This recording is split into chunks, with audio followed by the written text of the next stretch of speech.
I got some new tour dates to tell you about. We have Oakland, California on September 16th. We've added a show there. Akron, Ohio, October 7th. We've added a show. Washington, D.C. on October 22nd. We've just added a show there. Also, limited tickets remaining for Milwaukee and Las Vegas. Get all your tickets at theovon.com/TOUR. If a show is sold out, don't go crazy and spend a ton of money. We'll come back through, and you can get you a fair price ticket over there. Again, all tickets at theovon.com/TOUR for the Return of the Rat Tour. Thank you so much for just coming out and being a part of my life. New merch for you merch heads out there. We've got some new shorts. That's right, the Rat Life shorts in blue, salmon, and sand. We've also got the new tie-dye Be Good to Yourself tees in aqua, creamsicle, and indigo. Get that and more only at theovonstore.com. We want to thank Grand Cathedral Cigars in Tampa, Florida for letting us host the episode here at their beautiful lounge, and it's a cigar, really a universe for cigaring, and doing that it's stunning. It is undeniably the nicest cigar lounge that I've been in. Now, I've only been in probably 11 cigar lounges, so that's the only part of it that I want to be honest about. But we are very thankful for them in Tampa, Florida at 2201 North Florida Avenue.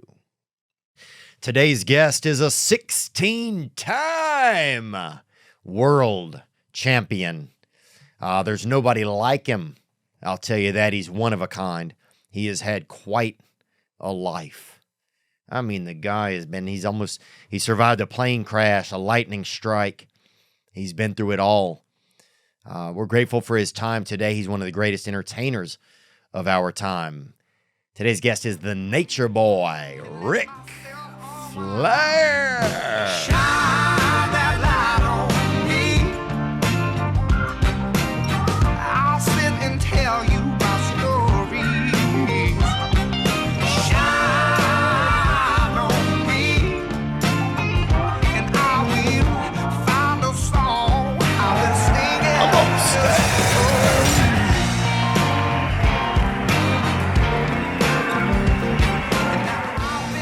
Yeah, that's right. I moved over to Nashville a few years ago. Is that where you live now? Yeah. Oh, cool. Yeah, that's a great place. Save that tax money too, Yeah, baby. no kidding.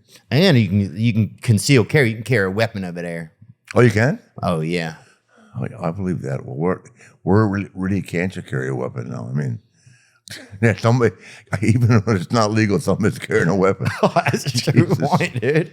Well, heck, in half your career, somebody always that was the funny thing about wrestling. Somebody always showed up with a weapon. You know, it's like, Yeah. Jesus Christ. You have no idea. you wouldn't believe some of the stories I could tell you about guns. Yeah, man. I'm trying to think when I saw my first gun. Did y'all have guns in the house growing up? Yeah, for my dad was an avid hunter. He was? Yeah, I grew up in Minnesota, so we pheasant, duck, stuff like that. Oh, yeah. Dude, Yeah, not big game, but shotguns. Yeah. And then I collected guns for years. I had a guy that was a policeman in Asheville, North Carolina. I won't mention his name. In the 70s, that the guns that they recover and raids and all that shit, right? And he would let me walk in the room, pick out what I wanted. Really? I would just pay ridiculously low amounts of money. Like, as an example, they used to have, the state troopers used to carry that nickel-plated 357. I mean, yeah, unbelievable. You can't find those guns anymore. Yeah. Yeah, the only gun I don't have, I tried, and I should have got it, but I didn't. Is I was going to buy a replica of the Lone Survivor. The Lone Ranger? No, the Lone Survivor, the rifle. Oh, I never even seen it, I don't think. Oh yeah, the one that Bradley Cooper carried. Remember? Yeah. Or yeah, who was it? Who played Lone Survivor? Wahlberg or Cooper? Mark Wahlberg. Where was the sniper? Oh, yeah, I got to check that out. That rifle's beautiful. Yeah? They have right here in Tampa. Recently. I was in Nashville. Actually, I was at Kid Rock's house. Have you ever met Kid Rock? Kid, I know him real well. Yeah, dude. Yeah, and John, they went all 5 of the bars now. Yeah, they do. I'm trying to get the kid to carry the drink. He won't carry it for you? I haven't asked him yet. Oh, but yeah. I'm going to. Yeah, I know him real well. Yeah, his place is too much, huh? Oh man, his place is unreal. He's got he built like a new. It's almost like the capital of the South in a way or something. Well, it's a replica of the White House. Yeah, Yeah. yeah. You roll up there, you're like, this is unreal. In a big arena, I thought it was like a warehouse. Yeah. He's got a goddamn production studio in there, all his collected cars, and I mean, 2 bars, a church, Yeah, 600 acres of prime land. Oh yeah, he said he can get married and divorced right there legally on his property. Yeah. I was like, that's unreal. I said, I think the bar probably helps you get divorced. Yeah, yeah. I said, I think that'll lead to it. Yeah. He's not touring right now. I told him. He said, I'm going to let the young kids help inspire them and help them. Yeah. Rick, thanks for hanging out, man. Thank you for having me. Man, I spent so much of my childhood watching you, man. And thank you. Thank you. You know, it was some people watched WWF, right? Yeah. And that was fine. That was easy. Yeah. But when I was a kid, if you stayed up and if you watched NWA, right? Yeah. That's who knew about like those. Yeah. That's when you could tell if people were rich or not. Yeah. That's what I felt like. Like Yeah. poor kids always knew about all the NWA guys. Yeah. Where are you from? I'm from Covington, Louisiana. Okay. Cool. So just like a small town outside of New Yeah. Orleans. Mid-South. Yeah. And Mid-South it wrestling. was, dude, Terry Funk, just Von Watts, Erichs. yeah, God, there was so much awesome wrestling back then. JYD. Oh, dude. What was he like in person? Good guy. Yeah? Yeah. Died way too early. But that was the Rock and Roll Express for there, Midnight Express. Bill Watts. Yeah. Yeah, we've lost a lot of them, unfortunately. The Von Erichs. All gone except for Kevin. And that whole family just tragedy. 3 suicides, I think, in the family. Did you go to any of those funerals? What about the funerals over the years? I went to 3 of them. Well, let me see. The oldest son, got electrocuted when his dad first started out there in Buffalo, New York. Yeah, when he was a kid. Had a trailer. He never wrestled or anything. But he got electrocuted with a hot wire in a damn trailer park. And then Carrie, David, had some kind of obviously illegal substance. It was I can't remember what they're called, but It's probably, I hope it was cocaine. No, it's a muscle relaxer. Oh. He choked to death. He couldn't regurgitate. They call them Quaaludes? somas. Somas, dude. Oh, yeah.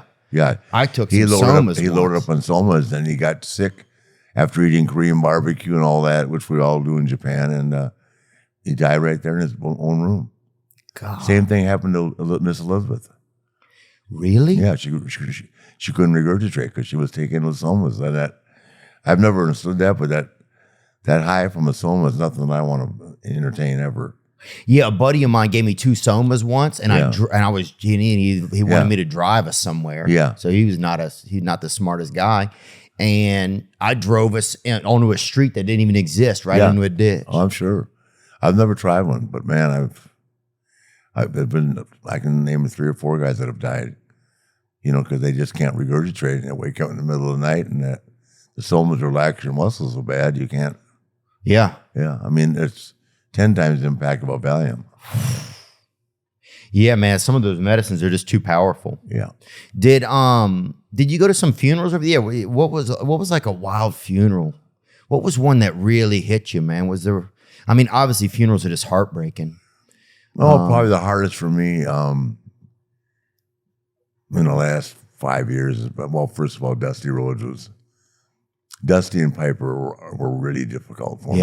And then Harley Race, that was really difficult. But Dusty must have shot. I mean, it must have been heartbreaking. The WWE, the funeral for Dusty was as well handled as anything I've ever seen. They had it here in Tampa, obviously, and there were probably 2,000 people trying to get in, but the WWE had full security, and the boys spoke so elegantly of their dad. Cody, who's wrestling now, well, they both wrestled, but Cody was WWE, was telling a story, and he didn't. Neither one of them broke down real bad. I'll break down if I think about it. But he said he asked his mom one time. He said, "How come there's only just pictures of Dad in the house and no other wrestlers?" And his mother replied, "Why would you have a picture of any other wrestler when you're married to Elvis?" Yeah. Well, was he a good husband? What kind of guy was he? Great guy. Wow. Great He guy. was so lovable. The most innovative. One of the most innovative, right there, tied with Vince. Innovative with ideas and creativity, and he was so fun to watch. Like, there's wrestlers that are entertaining to watch because of their physical acumen. There's wrestlers that are entertaining to watch because of the moves they do. Yeah. Dusty had that, like, I loved when he would go against the ropes and kind of put on this like almost feminine wiles kind of thing, you know? And like, he was just he could wrestle. I wrestled him probably 1,000-hour Broadway. He could wrestle for an hour. Wow. Yeah, don't let his weight, it was deceiving, is to the fact that he was in good condition. It's hard to wrestle an hour. Yeah. Oh, yeah, dude. Oh, I can't even make love for 11 minutes. Yeah. To be honest with you. So yeah, you put me against another man, I can't do an hour, bro. No matter what city we're in. I better keep you overnight in Tampa tonight, brother. I get some people that can help you out with that. I don't know, dude.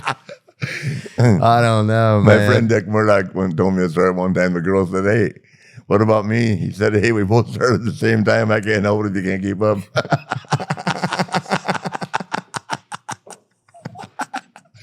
That doesn't fly with the chicks these days. No, these days, yeah, all these chicks want to, everybody wants to get off, and it's just too much, man. I miss the old days when a woman was just happy you showed up. I can't, yeah, man. Well, I always had to take, I was always so nervous. I've always been nervous, kind of nervous my whole life. And I always had to get those gas station pills, those wiener pills, And a lot of the series they came out with, they never even tested, I don't think, on humans or whatever. I think a lot of them were animal tested. Yeah. Which I respect, but it's a little different, going. 3 blocks from here is the age rejuvenation clinic, right? I get 4 shots a week there, brother. Oh, really?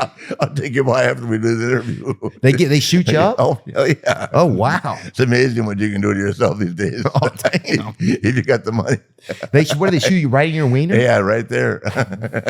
Wow. Takes 25 years off it. Oh, damn, dude. Yeah, because look, I'd get the gas station pills and they make my legs sweat, right? So I could have sex, but I could barely stay on the bed. That was the problem. I mean, it would be like, the lady would like, she'd like, "Did you get off?" I'd be like, "No, but I think my thighs did." I mean, they make your legs sweat so bad. Some of them, they made them in India. Yeah. And I mean, those shook my nervous system. But yeah, I've always needed the pills, man. I think I used a lot of steroids when I was young, and I don't know if that had enough. I don't know. Who knows? It could just be that I'm in my head a lot, but yeah. I've always I took a few too, and I have to admit, in my youth. Oh yeah, dude, I took them, dude. I'll tell you, and small testicles. You had small, yeah. Nobody explains the downside. Oh man, you could spend 4 minutes looking for one of your nuts. Exactly. If you're on, we got the medicine over here to make them grow back. Oh, damn. Oh, yeah. It's called HCG. How big do they get? I don't know. Everybody's got a different opinion. Oh, I remember mine got so small. I think when I was a senior in high school, it was like trying to find the last 2 pieces of Halloween candy in a pillowcase. Man, it got pretty bad there. Yeah, I remember. We used to use Test 200. I think was what we used, or something. 200 milligram test. Yeah. God, that shit was fun. Yeah. My God, I would fucking choke out my own stepmother. Yeah. And I didn't even have one. I never experienced that. It never gave me. I guess I didn't take enough of it, but I didn't have that, what they call road rage. Roid. I mean, things have upset me over the years, but it wasn't as a result of being steroids, Yeah. But I think you had enough energy in you. Yeah, I've always been high energy.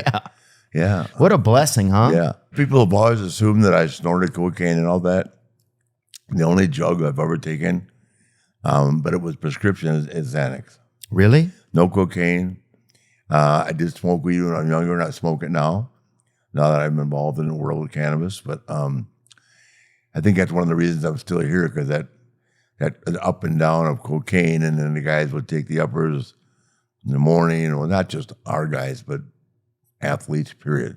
Yeah. It's a game when you're competing. Stay up and then go down. Stay up, especially, when you're internationally, when you're traveling internationally, like going to Japan twice a month or going to Australia twice a month, like I was doing in the 80s. It was crazy. Yeah. Yeah, and once you get used, this is the tough thing about using performance enhancers. I think once you get used to getting something to help you get up or to get down, it's hard not to want to use it again. Yeah. And then you need the opposite of it. Yeah. So that's where it gets really tricky. Well, when I almost died in 17, I mean, I literally, you know the story? I mean, I know a lot of stories where you almost died. So which one are we talking about? The 2017 is when my intestine ruptured. Oh, when you had the stomach, when you had the intestine rupture. Right. Yeah. I was septic, respiratory heart failure, total kidney failure, pneumonia, septic being the worst part, right? And I was in a coma for 13 days. So when all that, and then of course I had a stoma, the bag attached to my intestine.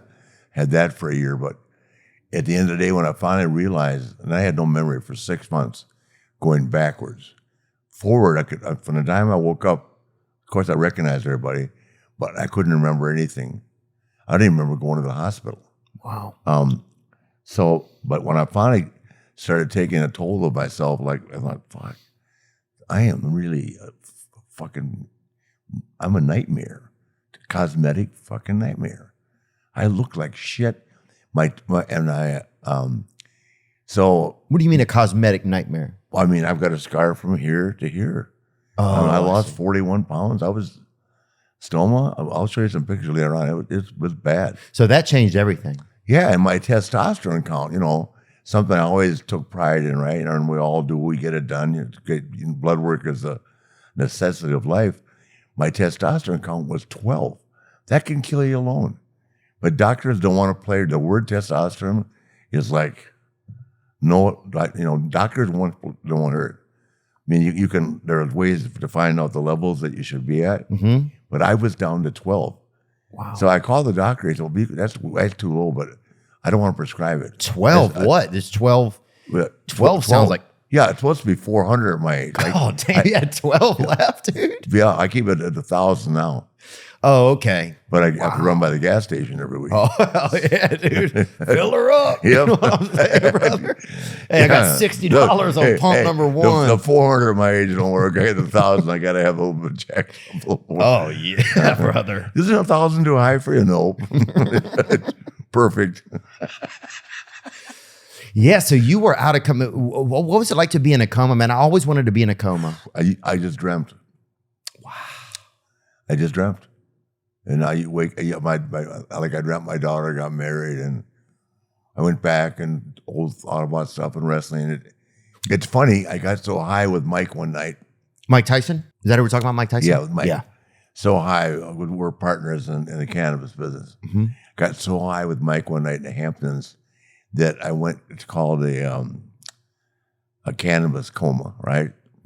I mean, I actually thought I died. I said to myself, and they brought me back to my room, and I laid there, and I thought, I mean, I wasn't aware of anything. I kept asking people to touch, like you do when you think you've been hurt, and people would squeeze my hand, but I'd be talking to them, and they wouldn't talk back to me, and I was like on the delay process, right? Yeah.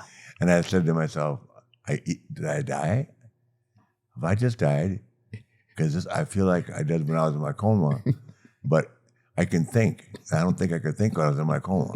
I mean, that's the way I was talking to myself. Wow. So, and all of a sudden, I mean, everything possible. I to the room finally at 3:00 in the morning. I kind of sat up like Linda Blair and went, I'm alive. I'm back. Yeah. I called someone on the phone and said, is this really you? That's how screwed up I got.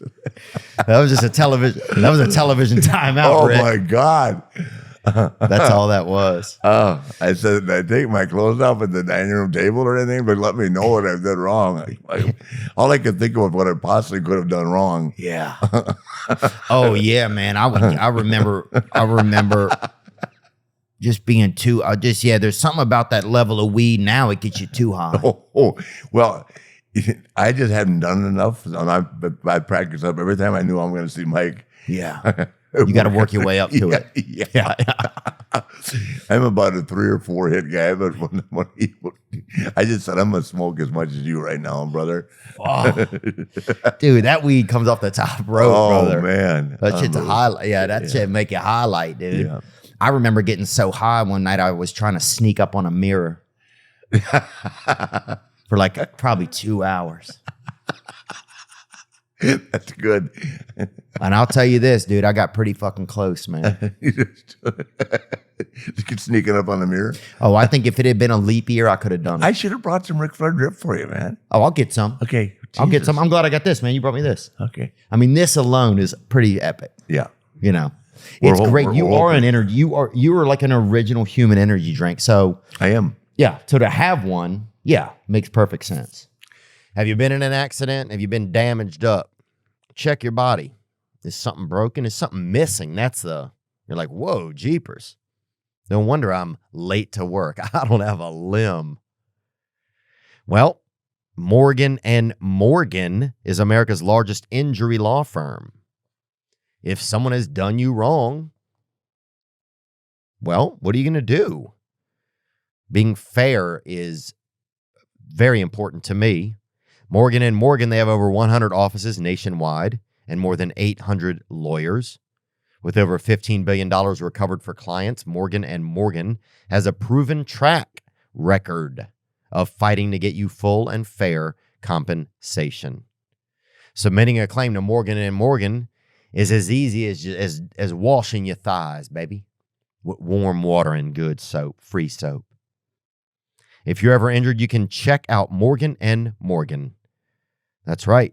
Could be a car accident. Could have been something that happened at work. Fairness is important. Morgan & Morgan, their fee is free unless they win. For more information, go to forthepeople.com/thispastweekend or dial #law, #529 from your cell phone.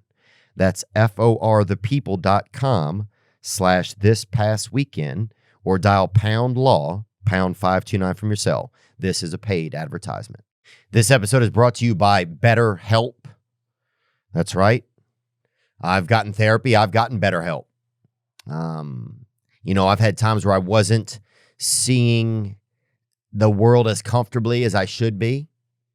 And it wasn't just a little thing. It wasn't just something that I knew would pass. It was something that was building and gaining momentum inside of me. And it kind of scared me. If you're struggling, if there's something that's off, we're humans. We have a voice and we need to use that, and we need to get feedback from someone who knows what they're talking about. BetterHelp can help set you up with a licensed professional. That's right. It's entirely online, designed to be convenient, flexible, and suited to your schedule. Just fill out a brief questionnaire to get matched with a licensed therapist, and you can switch therapists at any time. There's no charge. And I want to iterate that. If you are going to a therapist and it's super comfortable and easy, but nothing's changing, then that might not be the best scenario. You can always try a new one here or there. You can go back to the first one if you want. Visit betterhelp.com/THEO today to get 10% off your first month. That's right. That's betterhelp.com/Theo. This episode is sponsored by BetterHelp. One thing, Rick, that I noticed that you did, that you always did really exceptionally, which kept me super entertained, was your ability to play defense actively, right? Like, even if you were being the victim in the fight, Yeah. you were always like asking for mercy. Yeah. There was always, if you got hit, you always went over your own legs. Yeah. It was as much fun to watch you like being defeated as it was to watch you winning. And for some reason, sometimes it was almost, I'm better at getting beat. You were good at it. You were really good at it, weren't you? And then I just lie the next day on TV and then people forget about it. That didn't happen to me. When you were begging what for mercy, watching? nobody did it. Like, it was just, there was, Especially with the hair red, blood flying everywhere. but there was something about it that, because a lot of guys, they would just be getting beat in that moment. Yeah. But you were always actively demanding the attention. Sometimes I wouldn't even know who was hitting you because I was watching you. And that's really interesting. A lot of times you're watching the beater, not the BT, you know? Yeah, I could take an ass kicking. I was really good at that. How did that energy start, you think? I've had it my whole life. Brother, I was ADD before ADD was possible. Oh, yeah. I'm still looking out the window in fourth grade. Richard, can we have your attention, please? Social Studies 101. I spent 13 years in high school, let me tell you. I still haven't passed English or Latin. There's only 4 years of it. No, I was there 5. I mean, You had ADD, I didn't go to 12th grade. I went to 13th grade. And then barely got out. Did you go to prom? Do you remember going? Did you go to high school prom? Oh, yeah. Yeah, who was it? Yeah. Well, here's the funny thing. This is a great story. I've never told it before. So I hitchhiked. My parents were in Minneapolis, very conservative. I was in private school in Wisconsin. I got in trouble. It was either private school, nothing bad. Yeah, the Hadley Center. Where'd you go? What was it called? I went to Wayland Academy in Beaver Dam. Prep school, very expensive. It was either that or a reform school because I got in some trouble trying to buy liquor underage. Nothing serious, but it was enough to get me in trouble. And then riding my scooter around Lake Calhoun. So I got there, so I made all these friends. And, there's no cell phones back in the 60s and all that. So now I have a whole new group of friends, and they're all from wealthy families. And everybody's going to spring break. I said, what's spring break? They said, we're all going to Florida. So I went home and I said to my mom and dad, I said, can I go visit my friend Bruce in Chicago? And they said, yeah, they gave me $200 and took me to the train station. And they drove off and I walked out of the train station and hitchhiked all the way to Fort Lauderdale. Wow. It was the greatest. I did it 2 years in a row. So And would you go right out to the interstate and put your thumb out? yeah, brother, I'm telling you. I mean, I'm walking through Macon County line, man. I mean, that was some strange shit for a guy from Minneapolis. Walking through Macon, Georgia, brother. What the hell? This looked different than Minneapolis. So anyway, then I got picked up by these college girls. I went right in. So my first night there, I'm in Arby's, right? And with my friend, and this chick is working at Arby's. And she goes, where would you, oh God, a Wisconsin leather jacket on and no shirt, like trying to be cool. And she goes, where'd you go to school? I said, University of Wisconsin. She said, cool. She said, you want to go have drinks afterwards? I said, what time do you get off? She said, 10 o'clock. And so I ended up staying with her and her mom. Wow. On top of, my mom was a beautician. On top of which one? On top of both. But I invited the one. I invited the one to, what was there 10 days? I mean, Yeah, look, dude, in 10 days, you got to meet the whole family. Yeah, exactly. But I ended up inviting her to prom, but not even thinking. And so I get a letter from her at school, and she said, my mom is flying me to Madison. Are you going to pick me up and take me to prom? And I had a girlfriend in high school. Boy, that was bad. So I did have to, I said, Ann, I made a mistake, and so Gwen Worthen was her name. Oh. Gwen, where are you now? Gwen Worthen. Worthen. Forgive me. And so she didn't fly in then? You told She her did fly in, Oh, yeah. she did, and you Hey. told your girlfriend you couldn't take her. Yeah. Wow. Yeah. So was it strange? Because I similarly brought a girl to. Well, I didn't really have like that kind of relationship in high school. Right. Yeah, they gave us what they called Saturday night. This is the great shit. They gave us what's called Soch, right? So what is it called? Soch. Soch. 10 minutes to go hide behind a tree. Who did, the parents? No, the school did. Oh, really? So they'd have dances and all that. And Right. at 10 o'clock, you get 10 minutes to go hide behind a tree. And then back, it was a co-ed school, back to the dormitories. The dormitories weren't co-ed. Right. But we all had binoculars and shit, and telescopes looking at the chick. You had a lot of intel. Way ahead of our time. Man. We had the intel. Like hell. And Polaroids were available back then. Yeah, brother.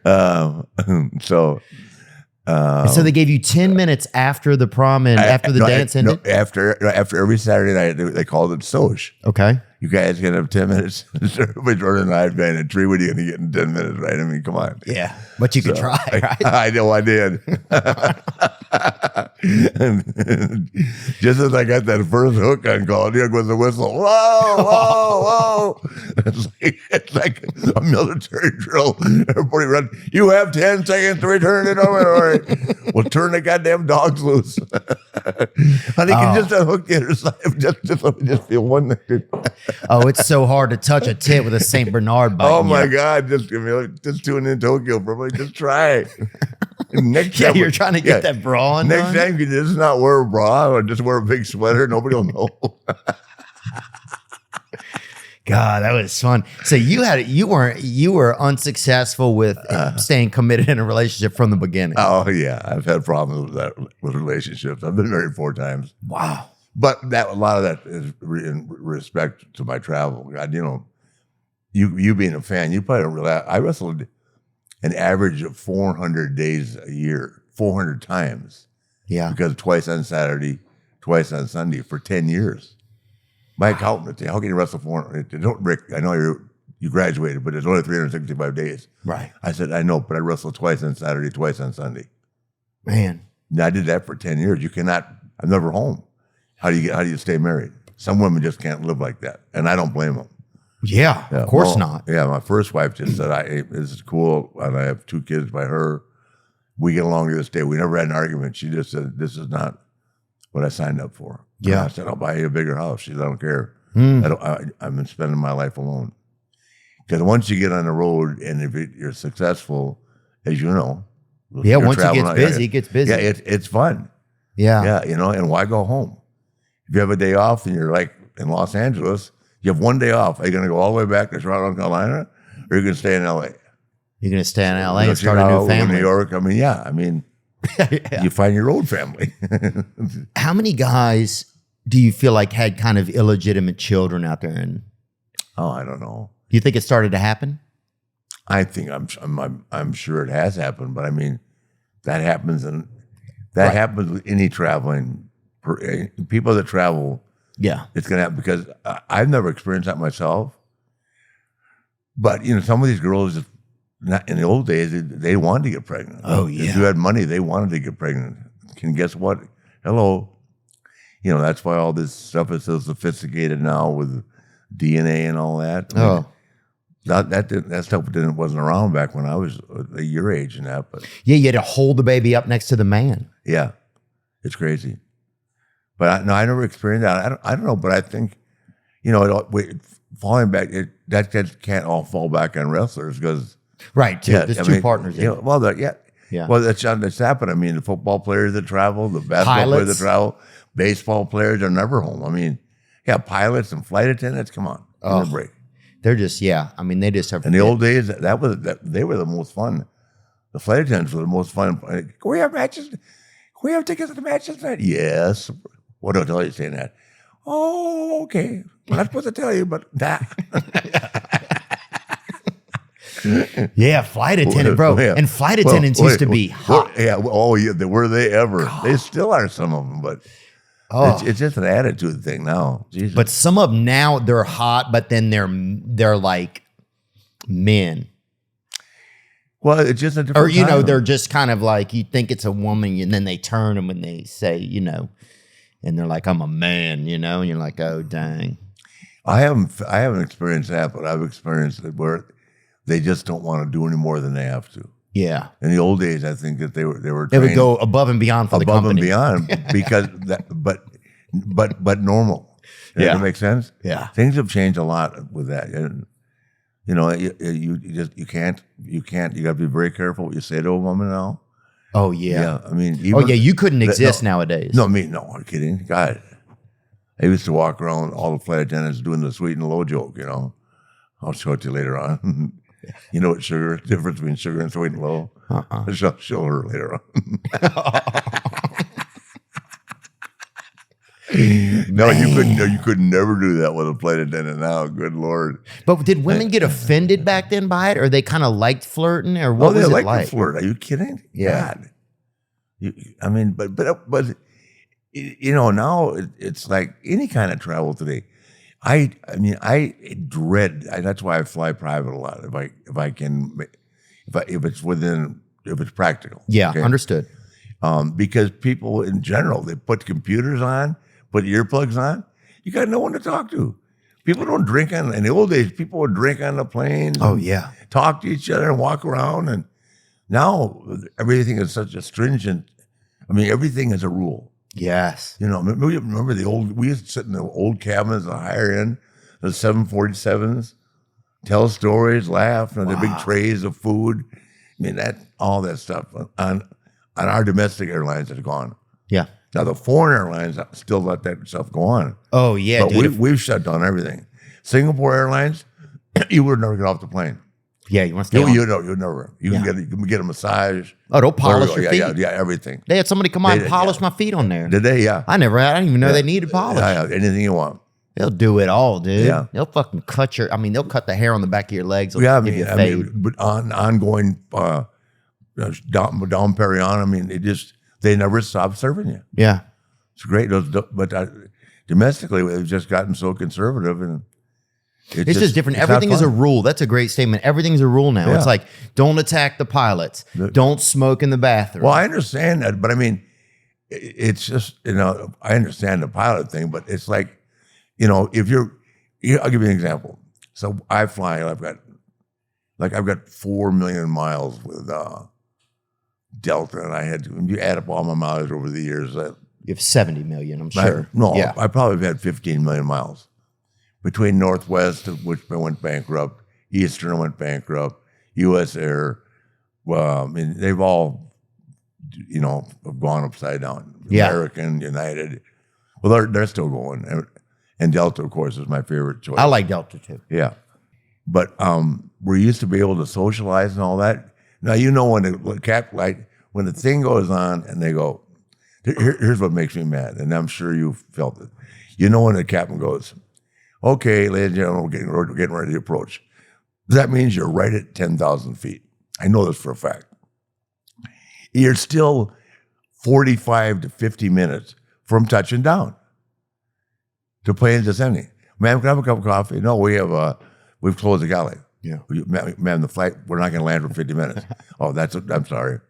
I think, well, ma'am, I said, can I have a beer? She said, no, we've closed it up. I said, is that your rule or the flight rule? I said, I've had women like, are you harassing me? I said, no, I was asking you for a beer. Excuse me, you know?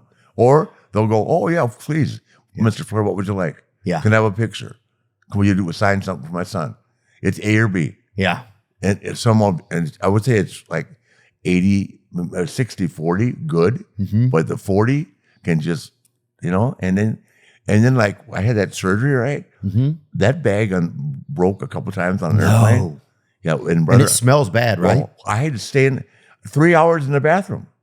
The woman's knocking. What are you doing? You really don't want me to know, but don't knock on the door again. I mean, you can't. Yeah, it's horrible. Wow. Yeah. Because it's attached to your intestine. It's attached to your intestine. So it's dookie. Yeah. It's terrible. It's terrible. Damn, buddy. Yeah, I would never wish that on anybody ever. Yeah, I mean, I've stepped in shit before, and that's if I was bringing my own shit outside of me, I would be bummed out. My wife actually had to learn how to clean it. Well, we hired full-time help, right? Yeah. But it got to be where, like, on the weekend, they'd send like a weekend warrior. It's like being in a rest home. The regular staff is gone, and the people working on the weekends don't want to be there anyway. They're right? second string, third string. Yeah, So, you're talking. So then she finally went to stoma class and learned how to do it herself. But it's nasty, man. Yeah. And you have to really watch what you eat because different things trigger it. Does that make sense? Mm-hmm. Was it kind of cool to eat some things and see them come out in the bag? I know the bag wasn't clear. Oh, it wasn't? they didn't make clear bags. Damn, you got to get that clear one, huh? I was saying that'd be crazy. I'm laughing right now. It wasn't funny then. Oh. Yeah, no, it's crazy. My sister was born with a rare liver disease, and so she needed a transplant her whole life when we were kids. And so she had to have a bag a lot. Yeah.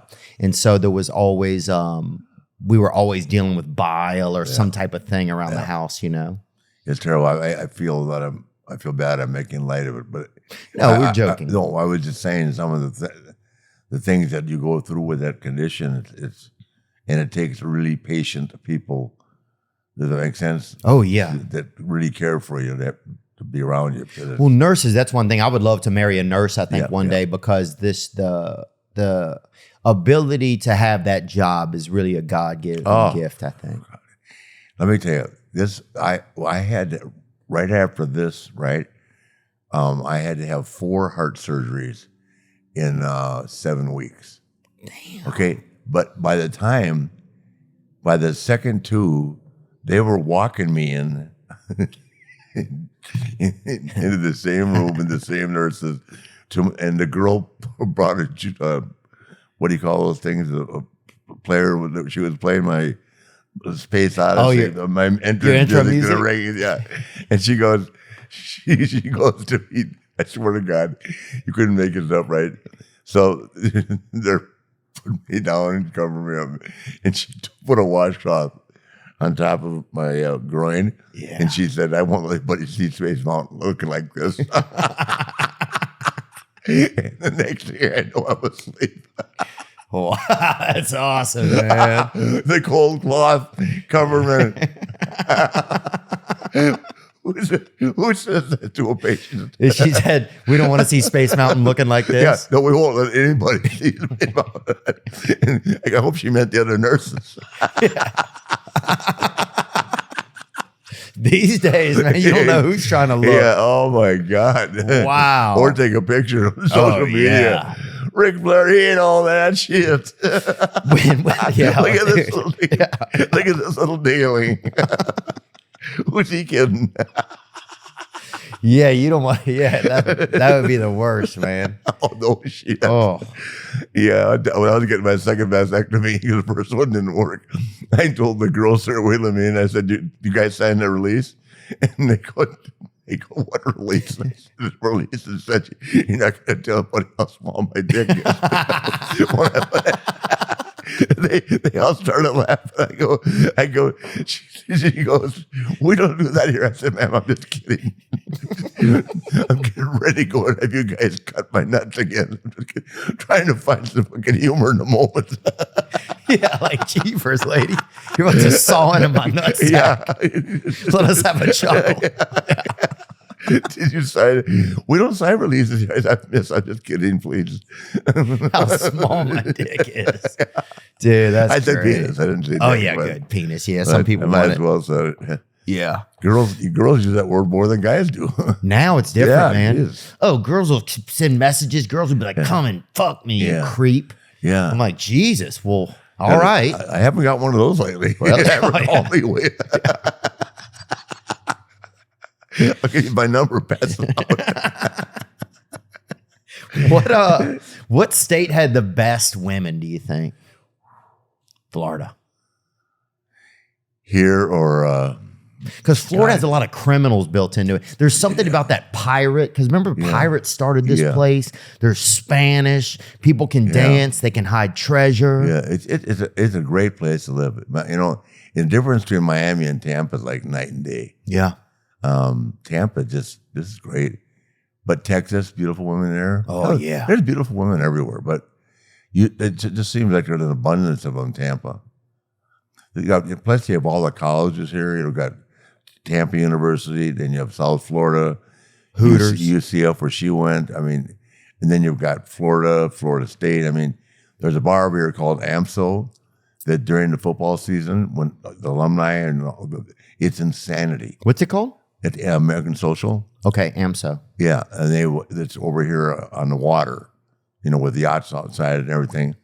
And I would say it's probably 14 or 15,000 square feet. It's big. Yeah. And they can house it. But man, they have like 30 TVs for these college games and that. If you're ever in town, It's a vibe, huh? it's a vibe and a half. And there are women everywhere. God, I wish I was 35 just one day. What would you do, you think? I've thought about that a lot. I don't know, man. But just give me an idea. 35 on a Saturday In American social, a lie could do a lot of damage. 30, even more. That 5 years, huh? Who did you guys after the matches? Was there like group shower? How did it all? Was there like a big group shower? Oh, what big group shower? Like for that? Like did you guys? Was it like a football team that after the night everybody was there like a big? No, the guys shower. I mean, Just in and they out. get their match and they're gone. Yeah. Yeah. And when you guys used to drive, I mean, one thing that's always fascinating about wrestlers. I'm friends with the Miz, right? He's a wrestler. Oh yeah. And He's a great kid. he is a great guy. How do you know him? He's a great guy. We've known each other for almost 15 years now. Oh, he's a great kid, man. Yeah. He's a guy that really cares for the business, man. And they shit on him when he started. They gave him a tough time. They man. gave him a tough time. That's the bullshit. And that, that's the guys that bully. I got no time for that. But Yeah. he's a wonderful kid. Yeah. And he's made the most of it. And I'm going to tell you the truth. He dealt whatever they hand him, he makes work. He did it. Yep. That's a good point, huh? It's a gift. Whatever they hand him, he goes, he doesn't complain. If he does, I'm not aware of it. And so damn respectful. He's a great kid. Yeah. Yeah, I met him years ago with his dad. He was always a hard worker. Yeah. And just extremely charismatic. He always had that energy that was, he always had this charisma that was a little bit beyond him as a person. He's a Cleveland guy. Yeah. So is Dolph Ziggler. Oh, is Dolph? Yeah. Dolph's a comedian too, right? Yeah. I know that he's done some comedy. He and I communicate sometimes on social media. Yeah.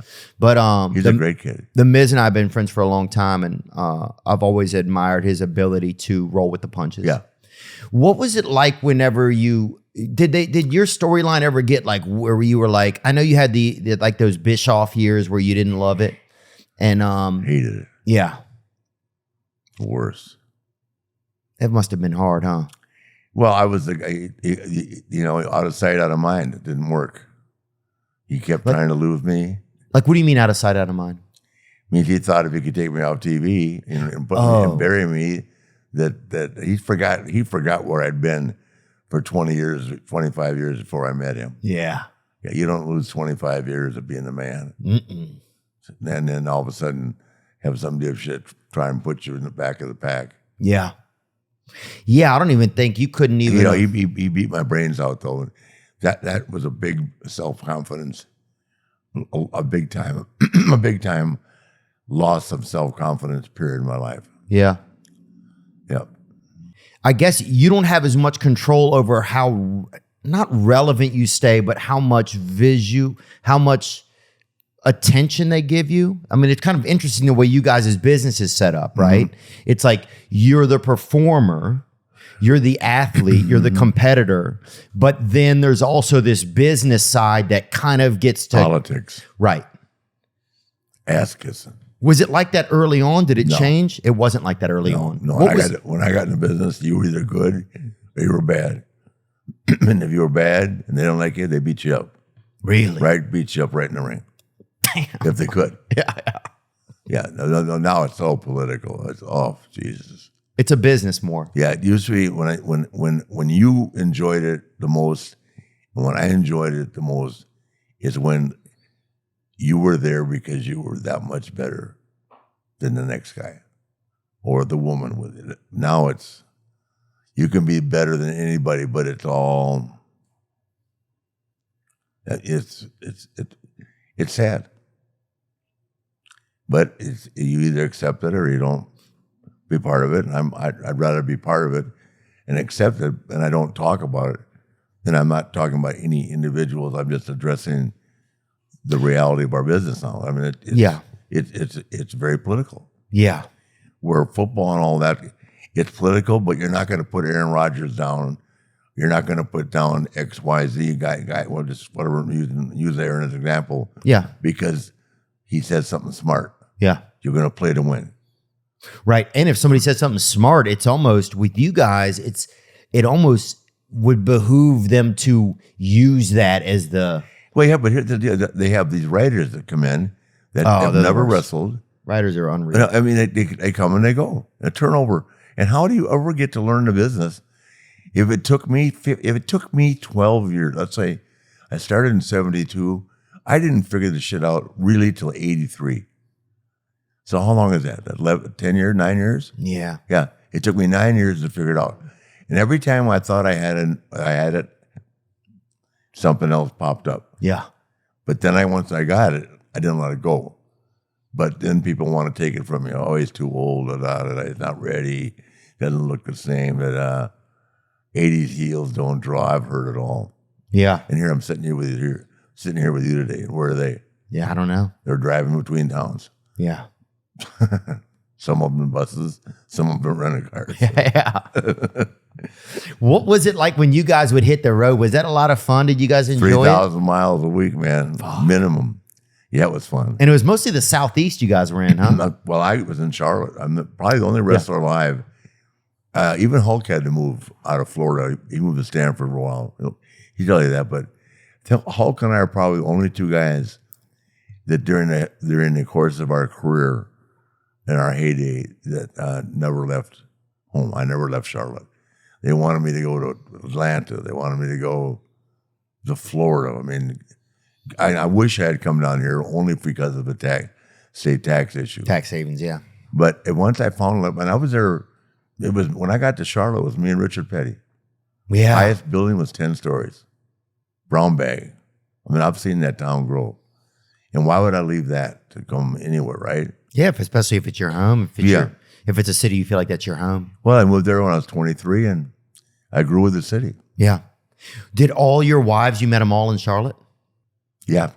Wow. No. My first wife I met in Minneapolis. She's from Minneapolis. Oh, yeah. She lives in Charlotte now because of our grandchildren. Yeah. Never had a cross word, just great story. So we used to stay at the Raleigh Hilton, and there was a bar called the Hilton Underground, right? So this guy walked up to me and says, "Goddamn!" I was talking about 10 girls. It was packed. Because I used to always say on TV, I used to go whatever hotel we were going to be in. I would say 18 to 28, no boyfriends, no husbands. Yeah. Come and see the Nature Boy. And I just would tell them where we were.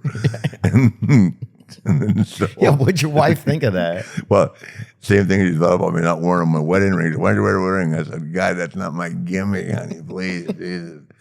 Why are you telling everybody where we were staying?" I said, "To give us a deal on the hotel room. What do you think? I mean, do you actually think anybody shows up? Boring." Of course, the place is packed. Meanwhile, yeah. This guy goes to me, "Can a guy get laid here?" I said, "Can a guy get laid? But I'll get you laid out here in the staircase. Let me buy you a drink." He was my wife's private eye. I introduced him to all the guys. Hey, this guy's a cool guy. I don't know if I got him laid or not. Wow. Hey, listen, I was so good. I used to get the midget wrestlers laid. That's hard. That's hard. Really? Cowboy Lang. "Give me laid, Nate. Give me laid. Give me laid." I say, "Little some bitch, it's hard to get you laid." Yeah. Only a few women are going to do the. Yeah, what kind of women would usually go for that little fella, huh? I can call one right now. I can call her. She runs the Speedway Club in Charlotte now. Oh, Lord. Give me laid. The officer called me and said, "The midgets are in town." I said, "Who, Lang?" "They're Lang and Old Tokyo. They want to ride with you." It's like, be my Eldorado. So we're driving on the road. Like, "Give me laid. Come on, Nate. Give me laid. You're the Nation Boy. Give me laid. Give me laid." Man, did you like hooking your buddies up? Hell yeah. Yeah. It was hard getting that. Tokyo was impossible to get laid, but Really? yeah. So in Tokyo, it was hard to get a little person laid? Yeah, but Cowboy Lang had a pretty good hang on him, so I could sell that to the girls. Yeah, that wand on him, huh? Yeah. Oh, God, boy. Yeah. I'd hate that. I mean, it'd be so hard. I mean, that would be just to, that's like a damn kettlebell for your... Something like that. God. I mean, if you even have half a pound of wiener on a little person, that's fucking... Yeah, it looks a lot bigger on a little guy. Oh, yeah, dude. And especially if you put the right makeup on the sides of it, dude. Because I'll put makeup on mine. I'll make it look, you want it the light to hit it the right way, brother. His lighting's everything.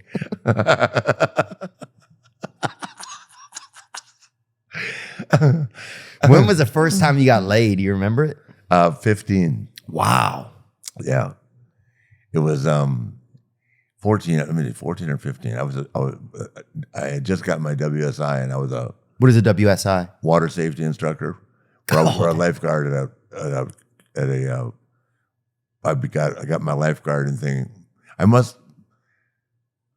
think I just turned 15. So I got my WSI so I could be a lifeguard at my parents lived in the colony apartments while they were waiting for a new home to be built for 2 years. So the summertime job, I clean the pool, lifeguard, give swimming instructions, talk to the mothers. Yeah, huh? Yeah. God, boy. The traveling, Yeah. the lonely mothers with their husbands on the road. Like, you were working both sides of the net then, man. yeah. Here you go. And you met a girl? You did a crawl. Mama, don't let your babies grow up to be little nature boys. I want to let you know that Gray Block Pizza, they were the first sponsor of this podcast. And the owner moved on. He folded up his dough and he moved to Oregon, and he started a business called Blue Cube Baths. And they are ice plunges, they are cold plunges, and man, they just put you right back into the cradle of civilization, baby. They make you feel alive, son. They'll make a dang eagle land on your tongue, just the virility you feel being in there. They're really, really wonderful. BlueCubeBaths.com. You can check them out. I was very fortunate to receive one as a gift from them, and I just can't recommend them enough. And I just wanted to let you know how they associate to the podcast. And if you're interested in an ice bath or in a cold plunge, Blue Cube Baths is where to go. It was a fun job. But So you met a lady there? Flight attendants. Flight attendants there. It was everything. Jesus. To this day, I'm not a beta because I was seeing this girl that was a flight attendant for Northwest Airlines who was dating the head of the beta house at the University of Minnesota. So when they rushed me, it's like 5 years later, the guy he never got over it. Yeah, He was jealous? I guess. I was 15 and she was 23. Yeah. Dang, that's a win, brother. Oh, I used to be sitting there. I'd talk to her mom and dad in the apartment, and she would say, "Rick, come to the door. Come up to the stairway so I can show you something." And I'd walk over the stairway, and she'd be standing there completely naked in high heels. Wow. Going like this. Oh, yeah. Yeah. Okay. My God, boy. And tits was just so nice back then, weren't they? Everything. My God. God, I'd never seen anything like that in my entire life. Mm-hmm. Even in the magazines, it looks different. Yeah. Nothing like a real tit. Yeah. You're an adult woman. My God. God. I blue coraled her car, which took me 10 hours. You what? I blue coraled her car, which is that old-fashioned deal where at 10 hours, sweating like a son of a bitch, 120 degrees. That's how much I like that stuff. She had a 442. And that's the first woman you ever made love to? Yeah, no. It was the first one I made love to was I didn't know how to make love. Oh, So, yeah. yeah. I was like, who knows? But the validity of the fact is, I could recover in 6 seconds. So Wow. Okay, I'm ready. Wow, really? When you're young, my God, like a human squirt gun. I never had that. I would get counted out of the ring all the time. No. I mean, I would get, yeah. God. And there's nothing sadder. I'll tell you this from somebody, you don't have this experience, but I'll tell you there's nothing sadder when a girl's like, you want to go again? You're like, I want to. You know what I'm saying? But we're not. Yeah. And then you have to sit there and do something, or you got to fucking go get a lemonade or something. Yeah. I haven't experienced that, but You don't want to, Rick. Yeah, I have. But in that situation, I just go like, I'm tired. Oh, yeah. I fell asleep. But then the worst part is that you're like, I never say I can't. I never. Oh, yeah. You never tell a woman the truth. No, Jesus. The minute you start telling them the truth, then you got to be honest with yourself, and that's hard to do with women. Oh, It's just they can put the hottest light on me and ask me 1,000 times, and I am guilty of doing it, but I still won't admit it. wow. I told the judge 5 times, Judge, I did not do that. We have you on film. That's not me. It looks just like you. It's not me. The judge said, I'm going to hold you in contempt. I said, well, I'm not going to admit it's me. What do you call it? Plead the fifth? Man, I'm going to remember that. When you start telling them the truth, boy, you're in trouble. Yeah. Holy cow! But living with women like that game. They want it. They want you to. They want to be. They want to be as clever as we are, but they're not. So women like the game, huh? You got to sure. remember that. Oh, sure they do. Are you Yeah. kidding?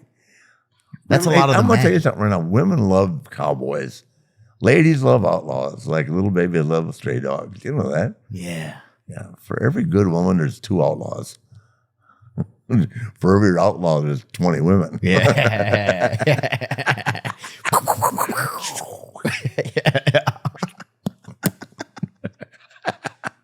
Even if they're shooting blanks. Yeah. Oh, yeah. They make the noise.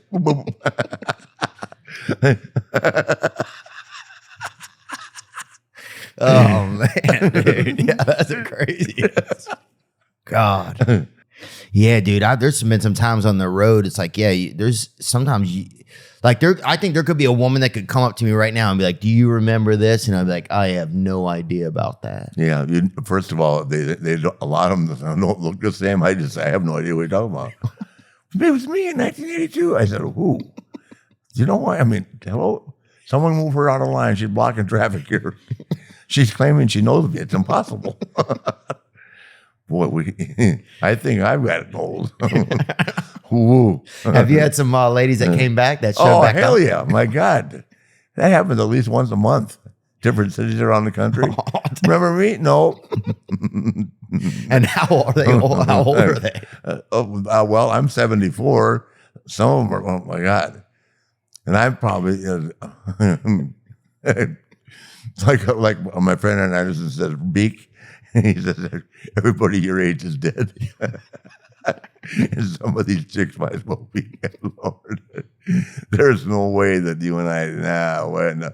The Marietta West Shore, not a chance. You're mistaken identity. You got the wrong guy. My name is Fred Phillips, not Ric Flair. Did you watch my biography? Yeah. Man. Jim Dandy. Was it you worked? I know you worked on the road. Who was fun to travel with on the road? Like when you guys were just in the car cruising. Who was? Me, Arn, Tully, and Barry is the best. Yeah. Yeah. JJ. Yeah. And that was during 4 Horsemen days. Forrest did the best. Wow. Man, How much fun must that have been? You guys, and would y'all all ride in the same car? Yeah. Yeah. What kind of car would you get? We were all driving Cadillacs, and then all of a sudden the Mercedes thing hit, and I bought it. But I started buying Mercedes, and I never changed. I bought a Rolls Royce one time, but it isn't even worth it. Yeah. Because the doors open, a big deal. And you can't park it near anything because you're afraid it's going to get dinged up. Yeah. That's what I never liked. I rode with a friend one time who was rich, and I'm like, dude, we got to park 7 miles away because you don't want to get the doors dinged. Yeah. Yeah, you guys would hit the road, huh? Oh yeah. Later on we traveled via private jet. Our company bought a Falcon 10, which was great. But in our younger days, we traveled. But we like to travel during the day. You're never gonna why drive it? And when I was young, we drove at night. But as we started to realize that we were at a level of popularity, why not spend the night Going out and enjoy the local, whatever food, whatever establishment, ladies, whatever. The flavor, yeah. Yeah, and then travel the next day. But then when we got the jet, that's when shit. We parked the jet in like Vegas, worked Seattle back to Vegas out all night. Yeah. Portland back to Vegas out all night. LA back to Vegas out all night. San Diego back to Vegas all night. It's called the Great American Bash on Tour.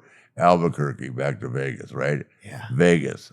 And after, Vegas, back to Vegas. And then Frisco and L.A., and then we hit Kansas City on the way home.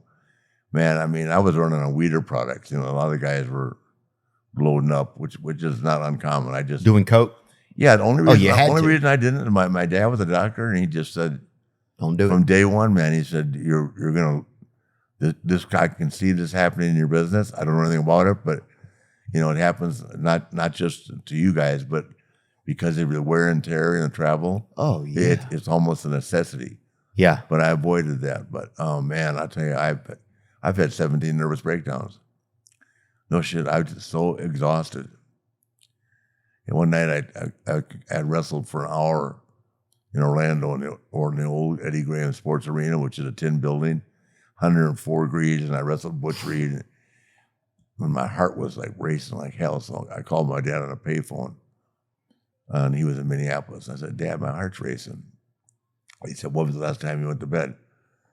And I said, "I don't know." I thought to myself, I didn't want to answer. I said, "Well, I went to bed last night." I said, "What time?" He said, I never went to bed, right? And then, so I had to go to Tokyo the next day. And I got in a plane going, God, I can't do this. So I drank all the way to Narita. Drank 14 hours. I maybe slept 2 hours, but I woke up, kept drinking, right? This isn't like 83 or 84. Landed in Narita. Back then we had the paper ticket. And I said, I just can't do this. And I could hear Baba's wife, Flair son, you know, da-da. I walked over to the guy. I said, when's the next flight back in the United States? I need to get to Charlotte. He said, we got one for Seattle leaving in 20 minutes. I said, that. And back then, they didn't have that deal with the bags. Took the paper ticket, put it back. I flew from Narita to Seattle to Chicago to Charlotte. And to make a long story short, I sat down next to this guy. I sat down where? Sat down next to this guy on the plane going back to Narita to Seattle. And I go, do you mind if I talk to you? He said, no, why? He said, I'm having a nervous breakdown. I need someone to talk to. And he said, really? I said, yep, I'm having a nervous breakdown. And so I talked all the way to Seattle, drank all the way to Seattle. And then I slept to Chicago. And I walked and got in a plane. I landed in Charlotte. And the promoter was there, Jimmy Crockett. He said, you got to go back. You're advertised. And we got back on the plane, never even left the airport.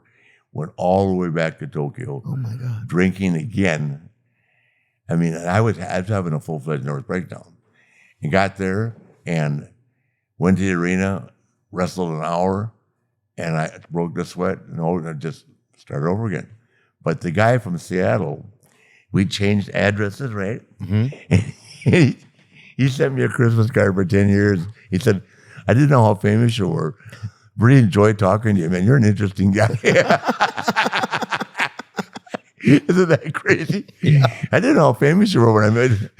Really enjoyed talking to you. I hope you're feeling better. Dude, that's a full-fledged breakdown, man. God, what did it feel like when you're having a nervous breakdown? Like what do you kind of go through? I had one a few years ago. Oh, you lose control. I mean, you just like you're looking for someone to talk to. It's strange. It's hard to walk up to someone and say, hey, I think I'm having a nervous breakdown. Most people want to run away and go, call the cops. He's a wacko. Yeah, call God. No, I waited until the plane took off before I said it to him. I don't want him calling 911. You're like, hey, remind me when we take off. I got something to tell you. And nowadays, can you imagine walking up to a flight in it? Will you talk to me? I'm having a nervous breakdown. Okay. Oh, they'll tase you. Yeah. They'll call you racist and tase you. Can we land the plane, please? Yeah. They put you in the suit and take you off the plane. Yeah. Oh, I've had about 5 of them. No kidding. Yeah, it's heavy, huh? You know what agoraphobia is? Where you have to be close to something. Oh, yeah. You know what I'm talking about? Agoraphobia. Yeah. You can't be alone. You can't walk outside of your house. Oh, you have that, you think? I know I had it. Wow. Yeah, I had it for about 6 months. I couldn't get myself to leave and drive to the airport. Wow. I mean, it's horrible. What do you think brought it on? And when you feel back in it, like what did? Because I was just living a crazy lifestyle. Do you think you felt bad about anything, or do you think it was just so much like drinking and partying? No, just so much drinking and partying. I didn't sleep. Yeah.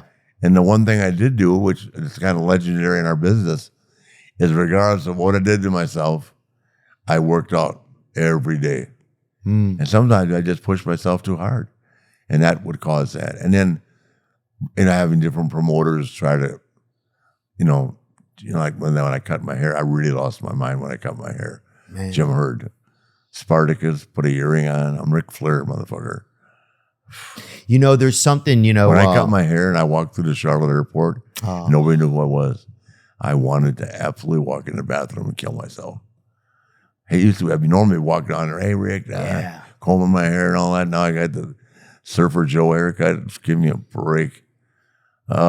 Native Americans, it was a big thing to them to have their hair. Yeah. They took each other's hair if they captured one another. They would scalp one another. Well, I started a trend with it. Yeah. And then they have some promoter. I still can't believe I gave in to him. Yeah. Man, it's funny because I've cut my hair before and it fucking hurt me. Oh, I can remember the girl named Mary Riley. She said, "Are you sure you want to do this?"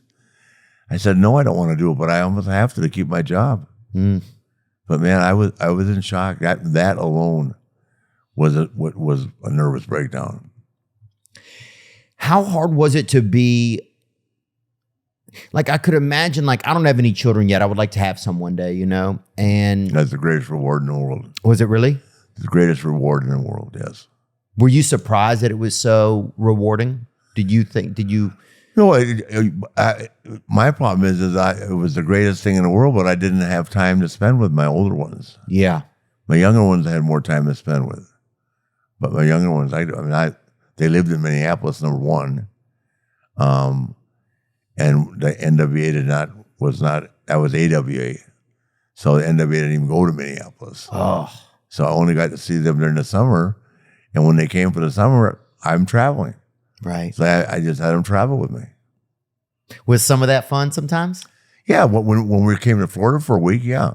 Or we went to Portland for a week, or I went to Dallas for a week, but there's a lot to do here with the kids, Busch Gardens. Yeah, Busch Gardens is fun, I've been to Disney World and Universal at least 50 times each one. Yeah. With both four sets of kids, with the four kids. Is it hard, because you're a hero to you're an icon to people. You're a hero. You're this, this thing that's larger than life, especially in the time when you were wrestling in your prime. And that was just the prime for if somebody was a star then, there was no way if television and their job labeled them a star, they were a star. There was no, and there weren't that many stars, right? There were some, but there weren't a ton. Yeah. But was it I wonder if it would be hard as a child, right? If I'm looking at my father, if I would always feel man, how do I love my dad as much as these other people love him? Does that make any sense? Yeah. Yeah, I think my older kids actually, because they didn't understand what I was doing, I think they were very resentful for a while. But it's just, where is he? That's all they want. All they want is your time, and that time is what you don't have. Yeah. In my line of work, because we travel. Even the kids today are still traveling 4 days a week. Oh, what's fascinating, a lot of people don't know about wrestlers is that there's all the times they aren't on television, they're still wrestling.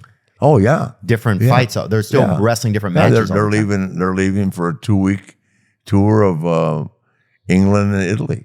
Yeah, leaving when next week. Yeah, I just wonder if that built up what it would be like to.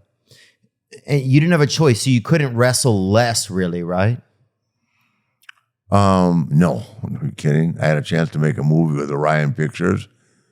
They wanted me to do a James Bond thing. I think when my hair was its best, the guy was a big fan of mine. He came to the Forum where we're wrestling out there, and they offered me $250,000. Wow! And I went back, and then Crockett said, "Yeah, you have to drop the World Championship and go for 6 months, but I don't know where you'll be when you get back."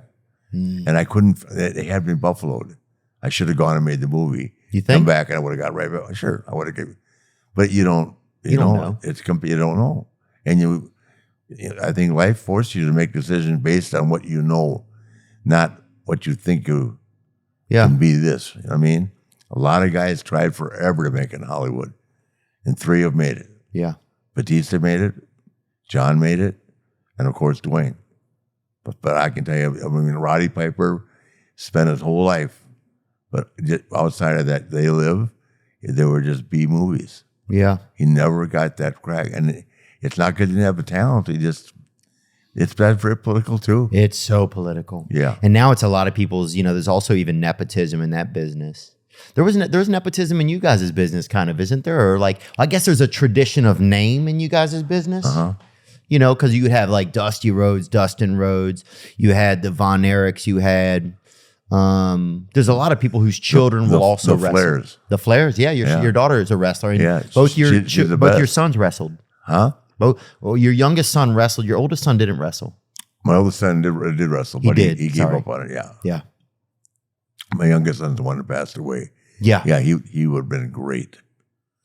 Yeah. But my daughter, I have no problem saying this, is the best wrestler, period, female or male in the business today. Yeah.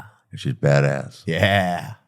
Was there ever a thought, you guys ever get pitched to do a match against each other? No. Yeah. What was it like when they had the ladies of wrestling back then? Because remember that? Oh, horrible. They'd put those dames in there sometimes, you know? And everybody looked like they were like angry jazzercisers. Yeah. No, that didn't float. It was a nice theory and concept, but did y'all have to travel with those ladies? No. You never saw them? I saw lady wrestlers in the old days, but it's a totally different thing. And they were as badly managed and mistreated as the midgets were. I mean, the midgets got paid nothing. Really? It was terrible, yeah. That's why anything I could do to help them transportation-wise and that, or buy them drinks and food or that. Or get them laid, get them a little... Yeah. Of that front Give me wink. give me laid. You didn't age boy, give me laid.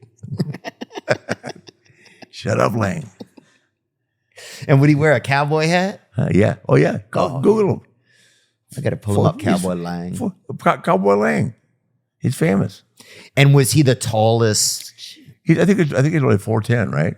Ooh. That's tall enough to fuck, huh? There he is right there. Ooh. Gee, would you like him? Look at Cowboy Lang. Yeah, he's a little pretty small. Dang. He got nice hair on him, huh? Yeah. The Cowboy Hollywood, was he 4'10", 4'11"? 4 foot. Yeah. Yeah. You got to really... Oh, if you show up to fuck at 4 foot, you got to really mean it. Yeah. Especially with a 5'9" chick.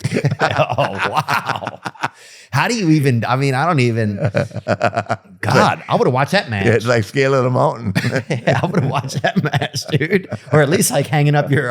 putting the star on the Christmas tree, huh? Yeah.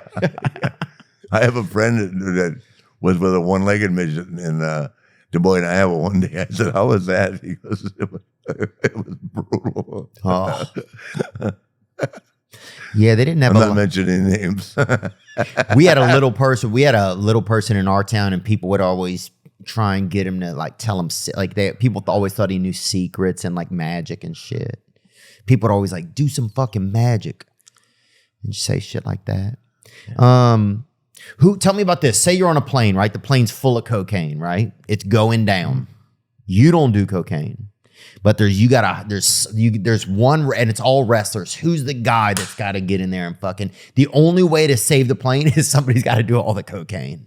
Who's the guy that could really fucking party? I used to do a lot of cocaine.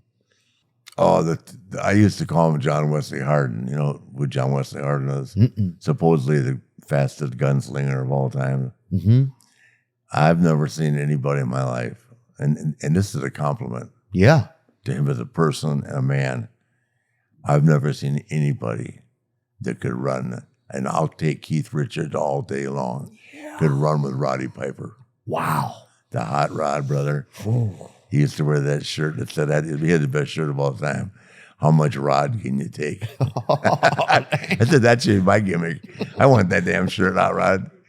How much rod can you take? God, boy, I would want that. Yeah, I'd love, dude. My God, Yeah. I would love. I mean, I would turn an 8-ball into a 2-ball in fucking 4 minutes. You have no idea. Really, Ronnie could do it, huh? The hot rod. I wrote it in my book. He said, I told the story. I was in the Dominican Republic wrestling Jack Veneno. We had a riot after the matches. And A riot? Jack Veneno, because over there, the wrestling's, listen, I'm the first white guy to go to the islands, man. It was rough. No shit. What didn't they like? Well, we did a finish where he had a sleeper. What was his finish hold, right? Mm-hmm. So a little guy, right? And the referee went 1, dropped my arm, right? 2, right? And the bell rang, right? And they thought that he won. And the guy went to hand the belt to me. I'm laying there like, bloody and all that. And they thought, what the fuck? And they hit the ring. Wow. Fought ourselves all the way back. Got back there. God, they took me in the office. They gave me $5,000 and gave Roddy Piper a spittoon full of cocaine and took us over to a whorehouse and dropped us off. And dropped you off? Roddy looked like Chevy Chase in Trading Places, the line around his mouth. Was that Trading Places, that movie with Chevy Chase? I like it. Scarface got nothing on Hot Rod. Wow, man. He ended up doing stand-up comedy at the end of his career. Yeah. Listen, the most entertaining guy. Oh. To me, he's funnier than when I inducted him in the Hall of Fame. I said, who's the guy that was married to Jenny McCarthy for a while? Oh, Jim Carrey? Yeah, Jim Carrey. Yeah. He's funnier than Jim Carrey. Wow. Yeah, he was incredibly funny, witty. Yeah. What was a gimmick? A lot of gimmicks, I mean, one thing about wrestling is staying creative, staying unique, especially like as the wrestlers themselves, but also as the producers, the people putting it on. What was some gimmicks or a gimmick that fucking flopped? And you were like, this is fucking unreal. Oh God, that's too many. Too numerous. Too many to pick on just one. Yeah. It's here's the deal. They probably have 100 kids. I'm not accurate on this count, but between 80 and 100 kids in Orlando right now at NXT, right? Mm-hmm. If I'm looking at what I've seen in the last 10 years, which my daughter's involved in that equation, in the last 10 years, my daughter, Sasha, Bailey, Becky, Roman, Seth, Dean, they're all main eventers and still are. Yeah. That's hard. And once you get on top, it's harder to stay on top.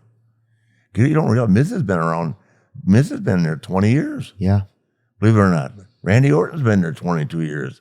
He's just 40 years old. Wow. 40, you know what I mean? Yeah. And Randy's still on top. Randy started on top, ended on top. Cena had 20 years on top. It's hard. It's impossible. But the percentage of people that come out of there, I would say, is 1%. It's that hard. Like I went to a big recruiting thing this summer in LA at WrestleMania, and they had 100 kids, I think, and they took 10. And they recruited legit college athletes from all over the country to attend, flew them in, put them through the drills, physical drills, not the kind like we used to, but still to see what they're made of. Mm-hmm. But most Division I athletes are, have got the fortitude in that. And out of that 10, one might make it. It's that hard. It's that hard. Yeah. Was there as many people trying when you were coming up? No, it was what the young. They did everything in the world to keep young guys away from it. Yeah. Wow. So why was that? Why? Because they didn't want the competition. So who did you guys do? Like the best example of all time was Ricky Steamboat. It was not only a great wrestler, a great person, but when Steamboat came to Charlotte, they hated him. He handsome, young, great body, because that was back then. The bodies were just starting to become a big part of the business, especially in Vince's business. And everybody wasn't lifting weights, and nobody was as handsome. And it was more about personalities in a way. Yeah, I had to really fight for him to even get him going, because they said, He'll never make it. Well, look how big he got. So, Yeah, I guess it was and he's a real nice kid too, which is not the kind of guy that's going to be a prick, And right. It's easy to be a prick and then say that's your way out. I mean, fuck, I don't want to do this. I don't want to do this anyway. Fuck you guys. Like, I can name 100 guys like that. Yeah. I don't want to do this anyway. Or you held me back. That's the greatest line. How do you hold someone back? If you're not the promoter, how do you hold someone back? Yeah. You call the promoter and say, this guy's an asshole? Yeah. Well, a good promoter's going to go, fuck you if a guy's got talent. If he can draw money, well, like Vince, look at all the shit with Bischoff. He still found a way to use him. Right. Right? And it worked. But how did he leave the company? In a garbage truck. He always gets it then. Put him in a garbage truck and drove off. His last day at the company. Really? Yeah.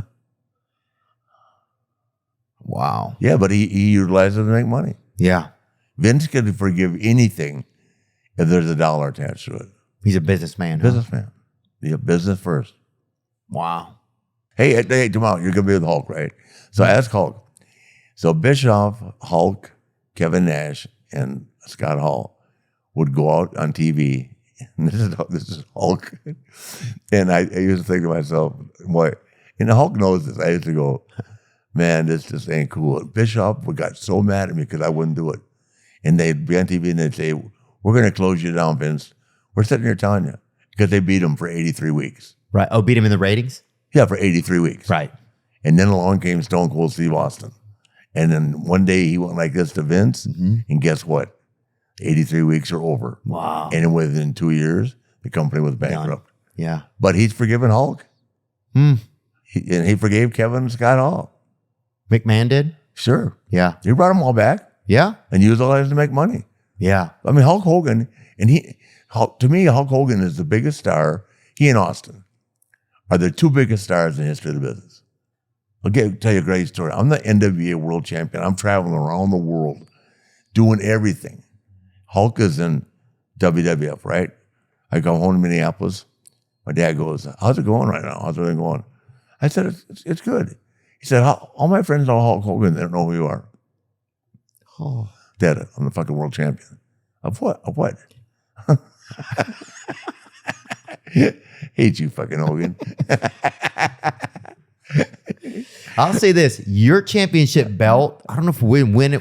Hey, tell Hogan that I'm gonna tell the story about the Hooter girls in Jacksonville when I hid my watch and I couldn't find it.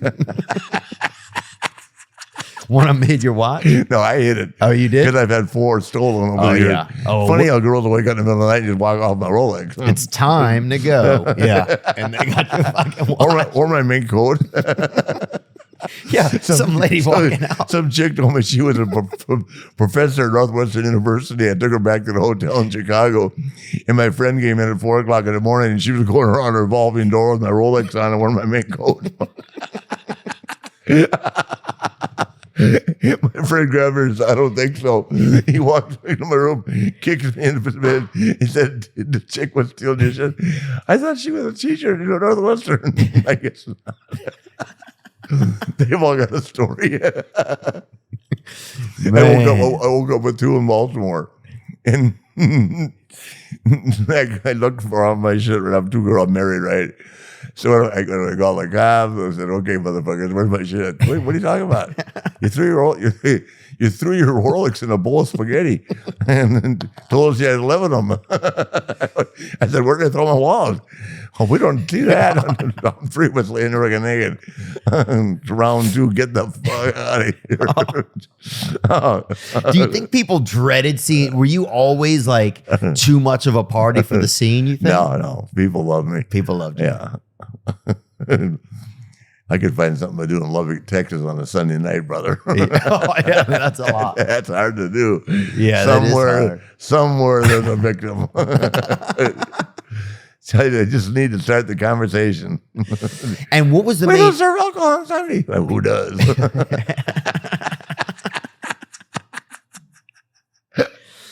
Who else could drink like that with you? Who could really? Oh God, name it.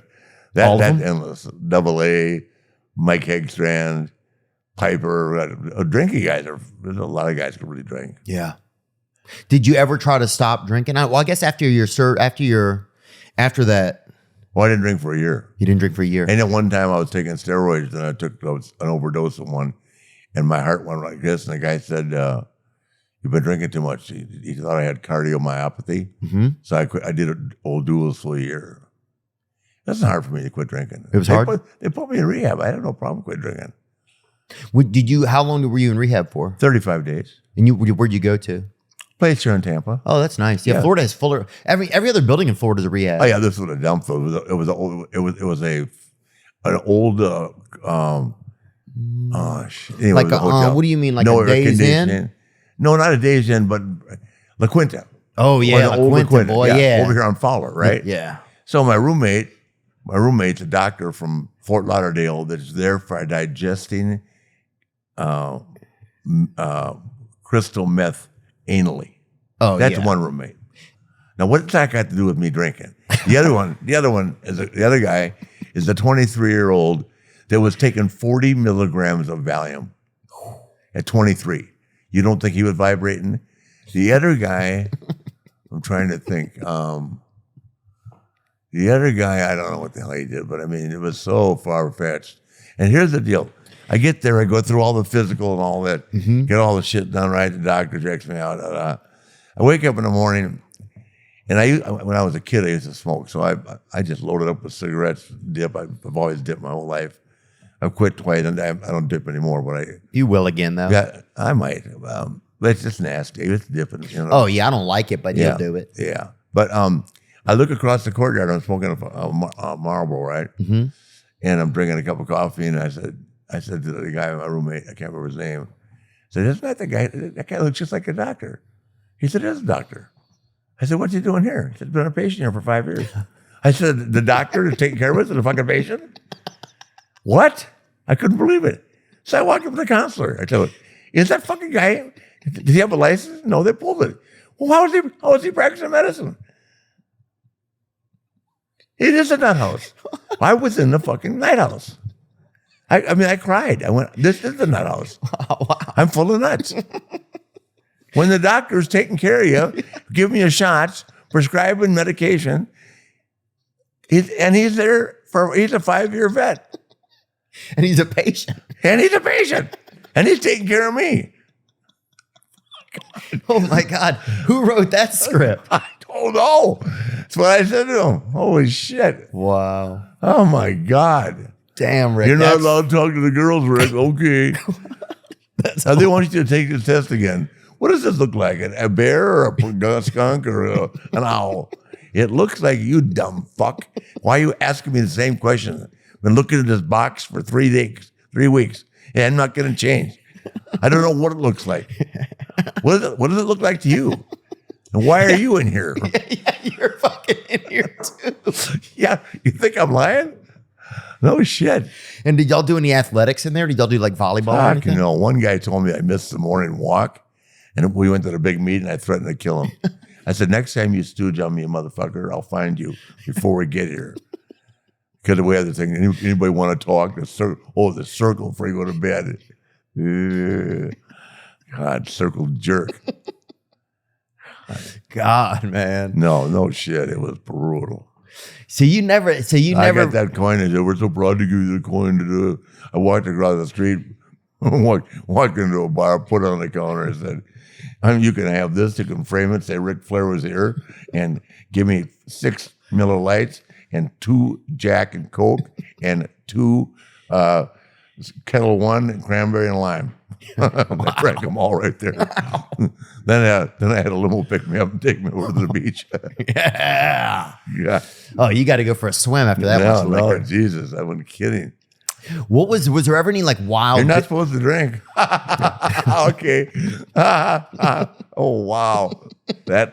They faked me out with that for a while. The company will never have you back, Rick, if you don't go back to rehab. You said you'd go back. I'm not going back. Yeah. Well, the company never uses you again. I say, okay, fine. 2 weeks later, will you come over to TV? I go, yeah, of course. I thought I wasn't allowed to come anymore. Yeah. You are. Do you think there was there a point where you really damaged your ability to go back? Do you think that you damaged it, not that they chose it? No, with them, no, I always got along with them. Yeah. No, that's one of the reasons I'm successful. I've always said yes. It's the difference between me and Hulk, and he'll tell you. I said yes, Hulk said no. Yeah. Because I wanted to get along. I didn't give a fuck. Right. If they gave me something to do, I just made it better. I'll do whatever. They put me in the nut house, act like I'm a nut. Okay, I am a nut. Did alcohol? Your son had addiction issues. I'm in recovery, right? So I've had addiction issues over the years. It's in my family. Yeah, with heroin's It's sad. It's not an addiction; it's a disease. Yeah, it's unbelievable. I've never. I was in such denial. Unbelievable. Wait, and as a parent, is it hard to notice when that's going on? Because I've never been a parent. Like, is it hard to notice? Like, yeah, well, I think I noticed a little bit in high school with the weed and that. But here's the thing: he was on life support 4 times. Okay, just prior to dying. And one time when he came off the ventilator, his left leg was like gone. mm-hmm. I mean, we had to send him to Sierra Tucson, and from there he went to Colorado. I mean, to climb to this facility that exercised to get his leg back and all that. Oh, his leg shut down. That's like Eddie Money. Not shut down totally, but it was bad. limping, yeah. Yeah, Eddie Money used to huff so much gas that his leg shut down. Yeah. Well, then the next time, the worst was his oxygen level went down to 42 for 24 hours. That's supposed to be in like 95 plus, 97 actually, 98. That thing I put on your finger, right? The doctor calls me in and says, if he wakes up, he's going to be brain dead. Oh. So I'm preparing you. I swear to God, as I'm sitting here in front of you, he woke up. The whole family was there. We thought he was, everybody came from around the country because we thought he was going to die right there. He woke up. He was completely fucking normal. Wow. Nothing wrong. Did it shock you guys? The doctor looked at me. It shocked him. He sat down. He said, I've never seen it like this in my life. I'm happy for you, and I'm sorry that I gave you that diagnosis. Yeah. No, I'm glad you did. Because then we went and sat down and figured out how to attack it again. Wow. Now, this is after the leg thing. Man, he was a fighter, huh? Yeah. You're kidding. But, I mean, to this day, when you go to the doctor, and if your oxygen is at 42, you're not supposed to be functioning. Yeah, you can't even whistle, dude. Yeah. And he woke up, he was completely fine. He's a tough kid, huh? And I went, my God, this has got to be, like. This will be the wake-up call. Yeah. And so I took him to Tokyo. And I got on a plane to go back. I looked at him and I said, let me tell you, they put Paul McCartney in jail here for smoking a joint. They will bury you. Because it's very strict in Tokyo. They don't fuck around like they do here with drugs. You're in drugs in Tokyo or Singapore or something like that. Yeah. You're in a world of shit. Man, he came back home to go to WrestleMania to see my daughter, and let him on my site. Went to buy tennis shoes, came back, went to Del Frisco's to watch the NCAA. He wasn't drinking or anything. Bottle of pills fell out of his pocket. Mm. So Wendy picks up the pills, took it away. Didn't even tell him I had it, right? So he wants to go back to the hotel. I'll go ahead. So Wendy went with him. So Wendy calls me and says, can I knock on Reed's door to get like aspirin or not Tylenol or something like that, right? Yeah. She had a headache. And he didn't answer the door. So I went right back, right? This is like all in 45 minutes time, right? Right. Yeah, you're at Del Frisco's, you hear that, you head back. I open the door. He's like this. Just sitting in a chair? No, sit on the floor. Okay. So I didn't see any needles. Mm-hmm. So I thought, oh God, I've seen him like this 1,000 times. So I said, do I call the police? The same thing. I said, no, I'm going to put him in bed. Because we were so lucky he didn't make the news because the cops kept it loaded on a DL for me. They put him in rooms under a different name. And Right, they were helpful. Yeah. They were understanding. Yes, great guys.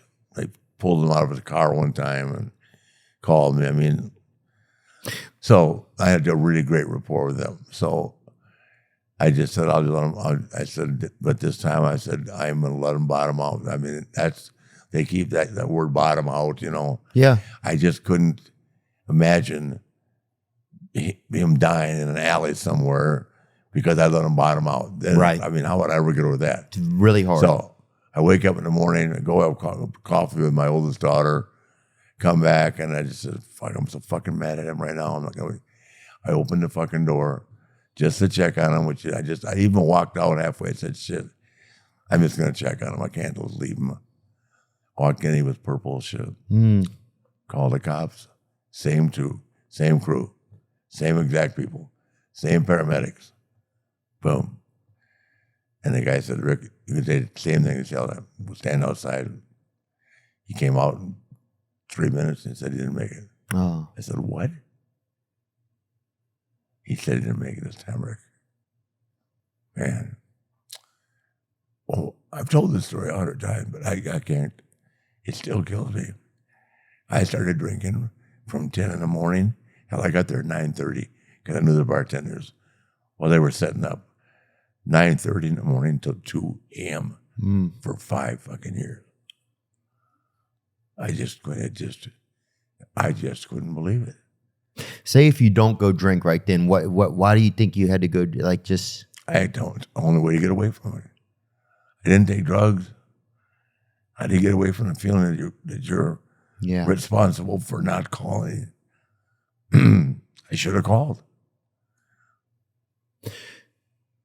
It's hard. I'm sure it's really hard to be the parent of someone that has, an addiction. What did you learn about addiction, like watching your son?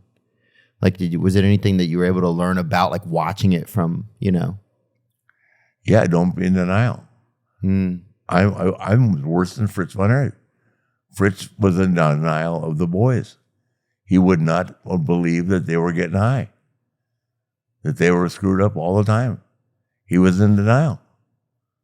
Oh, it's just, you guys are just imagining Kerry threw the discus 210 feet at Houston. I mean, he that big deep voice. Yeah. The boys are fine. They're just growing up and having a little fun, smoking a little weed. Like, they were a lot more than that. But do you think addiction just runs in y'all's family? Well, I don't know. Your other children, do they suffer from it? nothing. Or no? Nothing. Yeah. I don't know how he got it. I mean, it's heartbreaking to witness. I've lost a lot of friends from addiction, and it is heartbreaking to watch, So I can only imagine what it's like. What was your son like? Like, what kind of guy was he? The greatest kid in the world. Fun, handsome. I don't talk about my own son, but he was a lady killer, man. He lived with me for a while. Well, after I got divorced the last time, and he would call me and say, "Dad, will you do me a favor?" And I said, "What's that?" He said, "Will you talk to this girl's friend while I'm God?" Will you wingman for me? Yeah. He used to bring somebody that can get her out. I'll watch TV, but get the friend out of here. I can't even have a conversation with her. No, Jesus Christ! Did you have to really talk to some strange friends? I'll tell you something. That this is. If you can find humor in this, as I'm standing up there, let's say there were 1,500 people at the funeral, maybe 2,000. A huge church in Charlotte, whatever it held, and there were 20 girls in the first 2 rows I didn't know. Wow, man. I would take them down to South Carolina to Columbia to go to the Gamecock game. I said, well, I'm leaving tomorrow morning at 10 o'clock. You come home with a different girl, drive them home the next day, every day. Like father, like son. He was the master, man. Yeah. Yeah, and he's... Do you think he felt like it was tough to live? I mean, I just wonder what it's like if your dad is such a has had such a unique life, you know? I wonder if do you feel competitive? Do you feel, or it's just life? That's just life. I think I say it's just life because the other kids aren't affected like that at all. Yeah. Ashley, I can imagine maybe once in her life smoked a cigarette when she was 10 years old or 20. I mean, nothing. And she's around it a lot. I mean, it's not as prevalent as it was, which is a big difference, thank God. What, drugs aren't as prevalent now?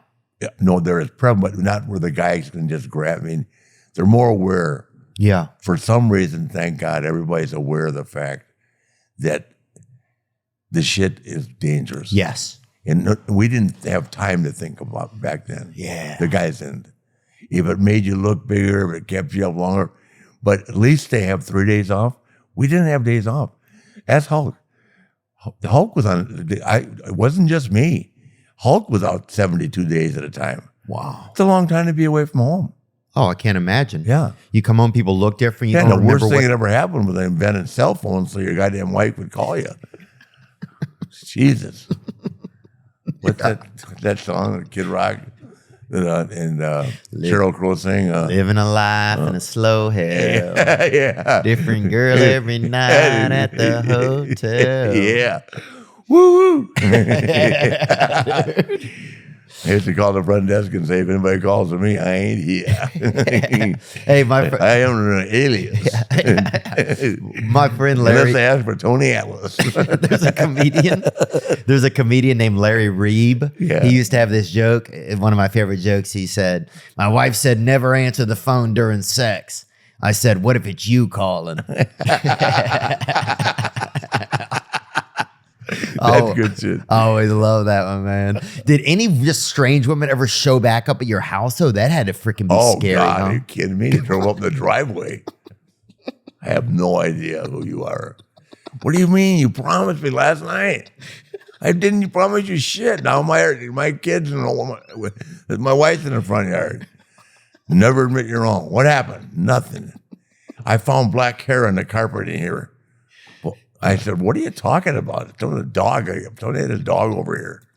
This is human hair. Who'd you have here? Who'd you have here? Nobody. Somebody had a dog with 11-inch hair over here. You're like, I think it was a long-haired chow. Yeah. What are we gonna do? You know? Yeah, Oh man. By the way, I'll call the police. You told me you loved me. What are you talking about? I didn't know your name. You lied. Maybe I did. What?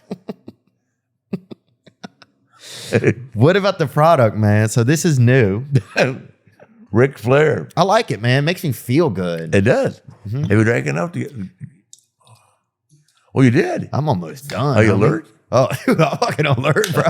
Yeah. I can leave you another can for round two. Dude, I'll have another can, dude. Hell yeah. It almost makes me feel erect a little. Wow. Oh. What's the toughest thing about getting older, Rick? About getting older? Yeah, what's been like one thing that surprised you that you didn't think would be that certain way, or something that's been kind of interesting? You know, it's interesting for me. My dad was 70 when I was born. So it's all like, even just getting to sit around a man who's 70 and right, and be in the present, it's just, you know, it's almost like I don't know, it's just interesting for me. Yeah. You know, I never got to spend a bunch of time talking with my dad and stuff. So even to be able to have a conversation as an adult with a guy in his 70s kind of like resonates with me in like a special place, I think. What's been interesting about just being older? Like what's been surprising about getting older? What do you think would not be one way, or maybe would be different, or? You know, I don't know. I don't think I even ever thought about anything like that until I got sick. Then you really appreciate when you recover from something like that. I mean, the airplane crash was one thing. Getting hit with lightning was something else. But when you literally are on life support and you almost die. Yeah. And then you realize that for some reason you're lucky enough to be, and I truly believe that he makes every decision. He's going to give you another shot. I spend so much time preoccupied with trying to figure out how not to fuck up. Really? Yeah, because I love to fuck up. Yeah. I mean, I love to have fun. I don't mean fuck up. Right. I don't want to hurt anybody. Right. But how do I have fun and not get in trouble? Well, it's just a tip because social media, you can't do anything. Oh. Yeah, and I love to go out and I never drink in my house. There's not one drop of alcohol in my house. I'm a social drinker. That's purely me. Yeah. So, and I just go out every night. People don't understand when you spend 38 years on the road. Like Kevin Nash said to me one time, if I don't spend 2 nights in a hotel every week, I'm lost. No, I mean, when I took that year off and Bischoff sued me, and I went home, I hadn't been home and didn't even know my wife. Christ, my mother-in-law lived there now. We had 2 maids. I didn't even know it. Hence daytime drinking. Yeah. 3 o'clock at the country club. Sometimes 1. Wow. What do you do at the country club? I'm not playing cards. I'm drinking. Yeah. And I'm talking to the bartender. She's nice looking. I'm playing poker with my liver. That's what I'm playing. It's pasta night. Send the kids up. Dude, I remember my dad used to take us to the bar and they'd have like that bowl of fucking peanuts. I know. And fucking, man, it was so much fun, dude. And that's when bars didn't even have TVs in them. Remember that? That I can't deal with. No TV, no bar, not me. These days, you got to have the TV. You want the sports on. I live and die for sports. But you remember when they didn't have them, don't you? Yeah. You want to know something? Yeah. I never knew. This is the guys. I'm so embarrassed. I didn't know what Prime, Netflix, Hulu. I didn't know what that was until I got sick. I didn't know how to Google myself. Yeah. I didn't know what Google was. All I did was drive, travel, wrestle, and have fun. I didn't know anything. Wow. I'm still not computer literate. She showed me the other day how to work emojis on my phone. Wow. And then when I'm laying in the chair, home from the hospital, I didn't, after being in rehab for a month, learn how to walk. I didn't know that I had a stoma. One day I'm sitting there, I'm home in the house, and the girl comes and said, "I'm here to change your bag." And I said, "My bag, mean, jerk my you off? first date." No, this. Oh, that's why. Yeah. Yeah, and I go, and I said, I didn't while I'm in rehab because I couldn't walk or anything. Oh, and they're there, and I had forgotten. I didn't know I had the stoma in rehab. the whole time you're in rehab? Yeah, I didn't know it for 31 days. Then I got home, and the woman's there to change it. Wow. Yeah, that's all. Then you were out of it. Then you appreciate life. Yeah. Was it hard to go back to drink? Well, then were you shocked that you just after the days in rehab that you went back to drinking? Is it scary? Like, is it bad for you to drink? Did the doctors say don't drink? Die. I mean, also the doctor was in the facility, so. Oh, they said don't drink. Of course they did. Okay. But here's the deal. Yeah. So being from a medical family, I didn't get 1 second opinion. I got 30. Okay. Every time I met a doctor that knew anything about your internal, I'd had prior surgeries in 2015, and it's 1 in 1 million times that you can nick your intestine, and it can burst again. And I was not 1 million. So now when I drink, my kidney levels, everything's perfect, and my kidney levels are off a little bit. The doctor tells me, drink more water. So now for every drink, I drink a small bottle of water. Nice. You got a plan now. Got a plan. What do you think God put you on earth for? Do you think about that sometimes? It seems like you do. I don't know, but I'm sure trying to mend my ways. I was a wild son of a bitch. I still am. I'm harmless, but I was a wild son of a bitch. Harmless, but wild. I'm harmless. I've been neutered twice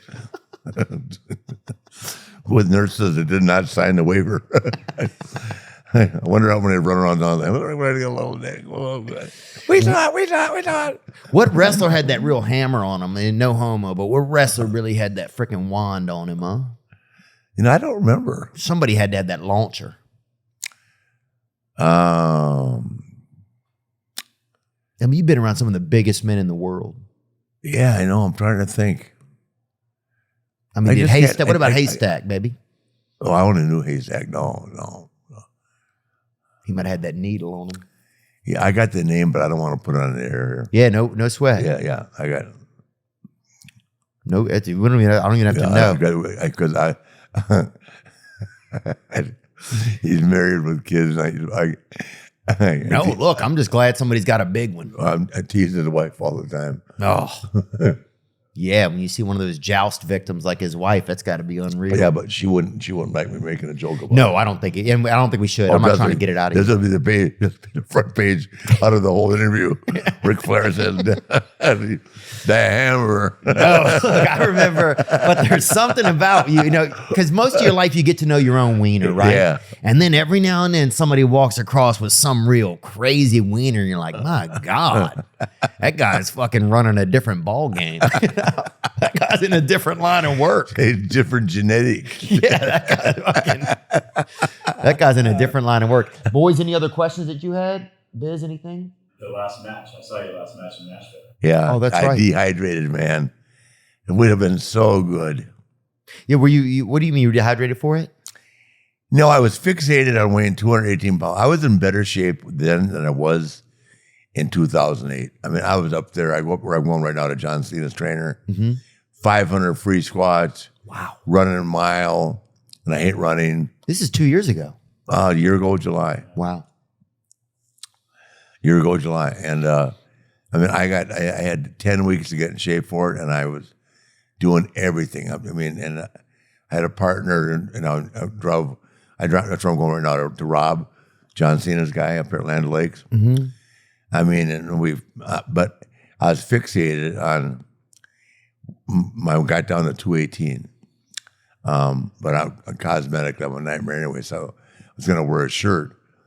But I woke up in the morning. Of course, I was drinking the night before at the Palm at the Hilton in Nashville. Right, I love that bar. Yeah, it's nice. And then I saw Bobby, one night.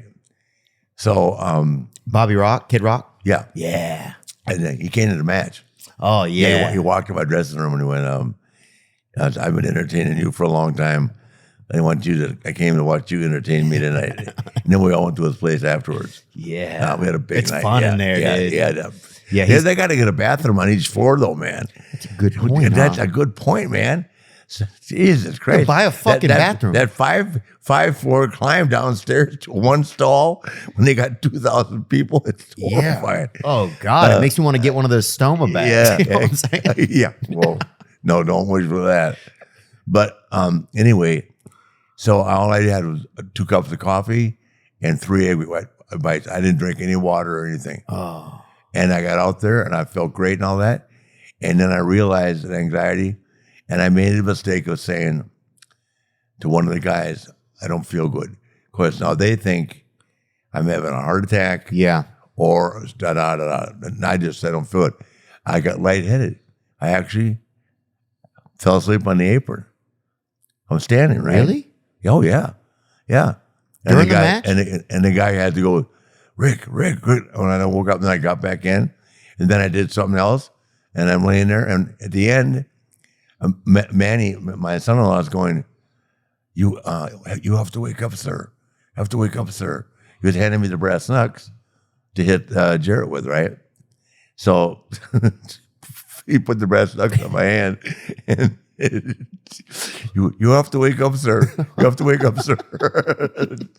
Boom. But I went off the floor.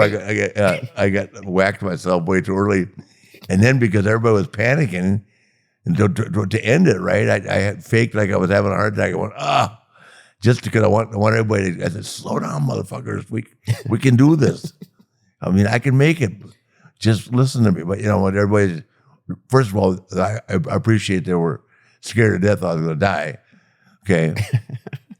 But I wanted the match to be better because we'd rehearsed it to be a 20-minute, unbelievable. They're supposed to suplex me off the top rope and all kinds of shit. But anyway, that's what makes me want to do it again because I got in such good shape. And it's like I'm a really goal-oriented. Like now my new goal is like, I'll be 75, right? So in February. So I want to bench press 225 5 times. And I want to do the 500 free squats in 14 minutes again. Wow. Yeah. That's a lot. Yeah. It's very doable, but you have to do it. No. No, the best That might be one of the best quotes I've ever heard. Right. It's Yeah. very doable, but you have to do it. Yeah, I used to be able to do when I was really in the best shape of my life. I used to take a deck of cards, jokers being 20, face card, Aces? ace, king, queen, or 10, right? So flip the card, right? 10 crunches, 10 push-ups, 10 free squats. Next one, joker, 20. And I could do all that.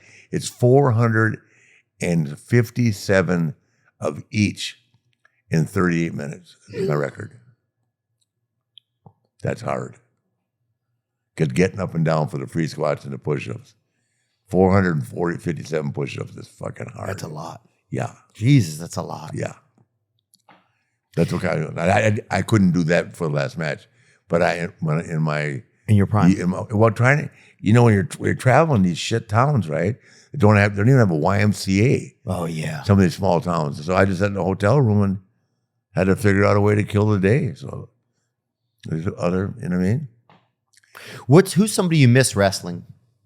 Who do I miss wrestling? Yeah.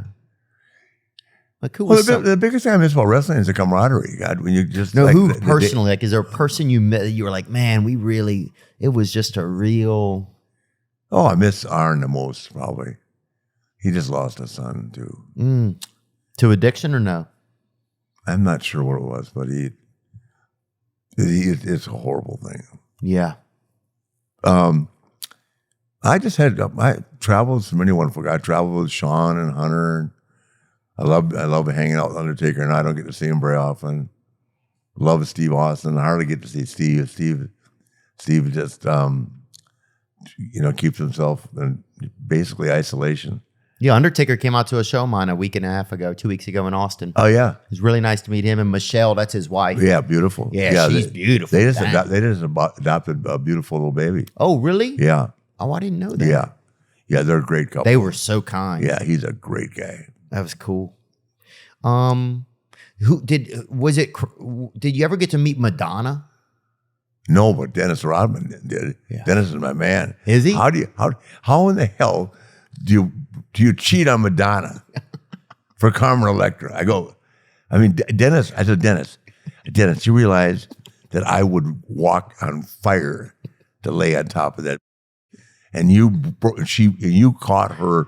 I think Madonna is incredible. Oh yeah. When she was younger, what's that song of hers? Like a Virgin? Like a Virgin. Oh. Jesus Christ. Dance, da-da. With your heartbeat next to. I'll tell you this story, Rick. So I'm at my grandparents', right, dude? And they wouldn't let us watch wrestling or nothing, dude, because they were fucking, they wanted the Lord to find us. And so I would go on the Lord's Day. That's my mother-in-law would say to my wife, they're drinking again out by the pool and on the Lord's Day. Kiss my ass, Marianne. The Lord's Day. Every day's the Lord's Day, especially you freeloader living off me.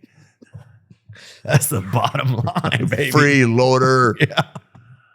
On the Lord's Day. Shut up, mama. Shut up, Bill. Yeah. Oh, God. That would make a guy drink. Oh, yeah, that probably started it. Jesus Christ. God. We used to pack the beer cans up, me and Aaron, right? Mm-hmm. To tell stories, laugh all day long. I went across the street. I'm at my grandparents, so I go across the street. There's nothing to do. They were in a small town in Illinois and Wyoming, Illinois. So I go across the street and there's a park there. Yeah. And some girl, I never known her or anything. She had a transistor radio. She plugged it in and tuned it to Like a Virgin, right? Yeah. And that starts dancing on this picnic table for me. And I'd never met her or anything. I'm like probably 9 or 10. I walked into the park. And Yeah, I was just wondering incredible. what big stars came out to see you. I was trying to think of some of the big stars then that were like some of the biggest in the world and who you would have crossed paths with. That would have been surprising. Not that many. I mean, I'll tell you, I adore Chris Everett, right? Yeah. So I'm flying to Japan, and I'm sitting this far from Chris Everett. She's wearing a yellow polo shirt, right? Gold Rolex. This is in the 80s, smoking hot, right? God. And I mean, not a word. Yeah, I'm not gonna go over and shoot myself and die, right? And She didn't give you a sign. nothing, zero, double O's. But I flew back with Yvonne Lindell, and he wouldn't stop talking. Oh, God. Jesus Christ! Yvonne, get a drink. Calm down. Yes, wrestling's fake. Okay, now, motherfucker, can we move forward? I live next door to Vince McMahon. Good for you, buddy. Dude, I sat next to Eddie Money one time. Yeah. He told me he used to huff gas, right? And so one of his legs shut down and quit working. And then he started showing me semi-nude pictures of his newest wife. Oh, God. It's pretty cool. Yeah. I can't get my wife doing that. Yeah. Well. No, she is like, Well, you got to respect it, you know? I mean, what if I want to show you this, Rick? So I have an alternate personality that's a wrestler, right? And it's called the Rat King, baby. So I just want to show you one of my promos. Let me know what you think. Okay.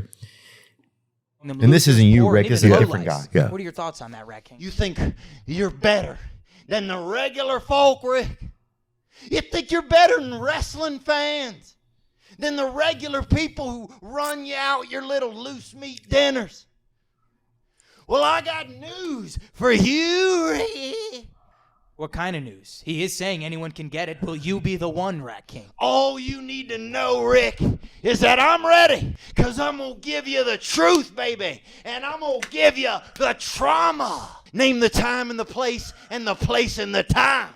Because I got a clock and a globe and an axe to grind. From Alaska to Nebraska, from Maine to Fort Wayne. It's your call, you turkey slicing boner monkey. What do you think there? Potential. I'll take it, man. You look good. From a legend, I'll take it. Rick, thanks so much for sharing your life with Thank us, you. man. You've been, it's obvious you've wanted to be an entertainer, and you've been extremely entertaining throughout my entire life. Thank you very much. Appreciate it. Yep. You guys have a great trip. Woo! She's reminding me of my own gimmick. Now I'm just floating on the breeze, and I feel I'm falling like these leaves. I must be cornerstone. Oh, but when I reach that ground,